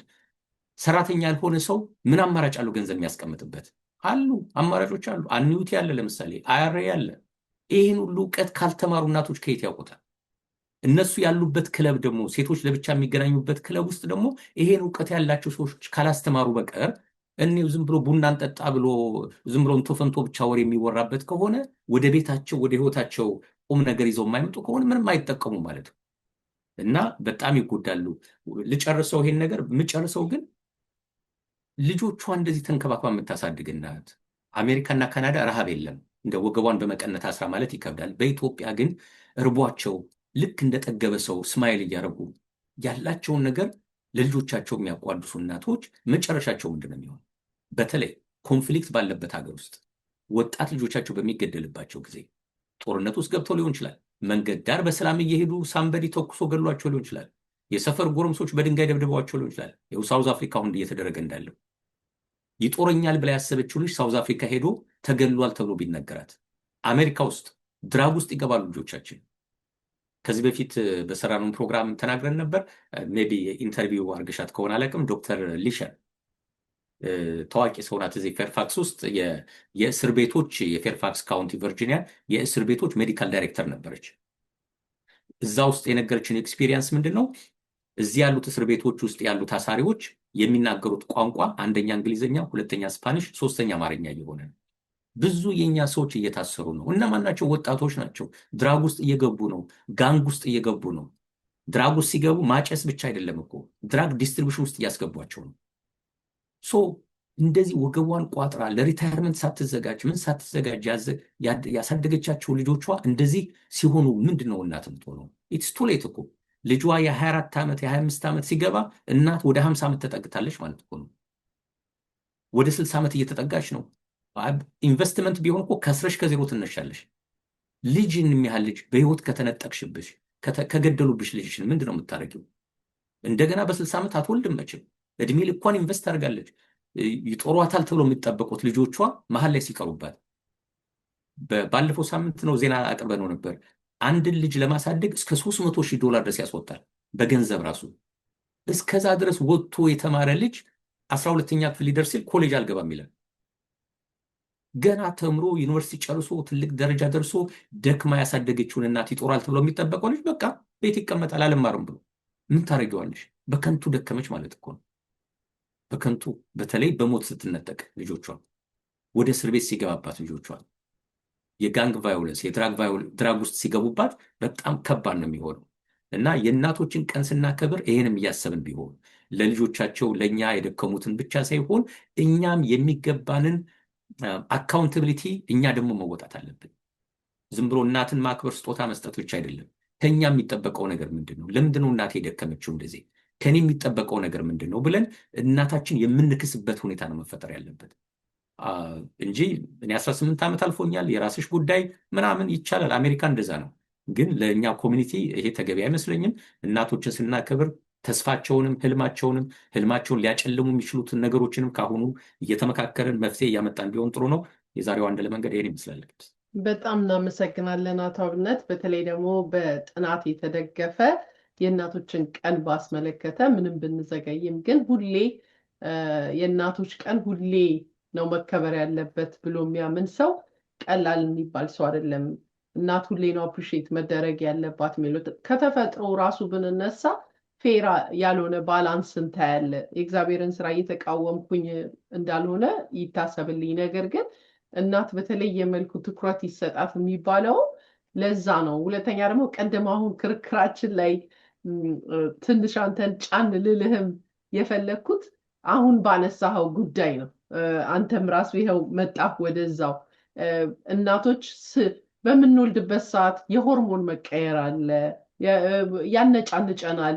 ያንን ሁሉ የሚገነዘብ የበሰለ ለዛም እኮ ነው ወንዱ ትንሽ በእድሜ በለጥ ይበል ተብሎ ከበፊትም በሀገራችን በተለይ የሚታሰበው እሱ በሰል ሲል ሴቷ ኑሮ ያበስላታል። ቶሎ ለልጇ ስትል ቶሎ ትበስላለች።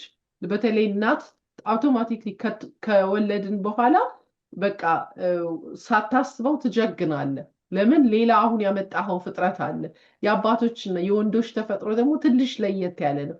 ይሄ ግን ያው የሉም ማለት አይደለም። በሁለቱ ላይ አሁን እናት የሆነ አባት አለ፣ ደግሞ ጭራሽ ግድ የሌላት ደግሞ እናት ናት እንጂ የሚያስብላለ። ግን እሱ አይደለም የሚበዛው ቁጥር የቱ ነው የሚለው ላይ እናተኩር በሚለው ነው። እና በመጨረሻ ማለት የምፈልገው በጣም ደግሜ እያመሰገንኩ ያው ቅድም እንዳልኩት ነው፣ ባሎች ሚስቶቻችሁን ተንከባከቡ፣ ሚስቶች ደግሞ ረጋ ብላችሁ ለመረዳት ሞክሩ። ብዙ ጊዜ ወንድ የሚረዳው ይፈልጋል፣ ሴት ልጅ ደግሞ በተለየ መልኩ ትኩረትና ፍቅር ትፈልጋለች ብዬ ነው ማምነው እኔ። ወንድ ልጅ ግን ሞር መረዳትና ሁለታችንም ክብር ብንፈልግም ወንድ ሞር እንደሚከበር ማወቅ ይፈልጋል።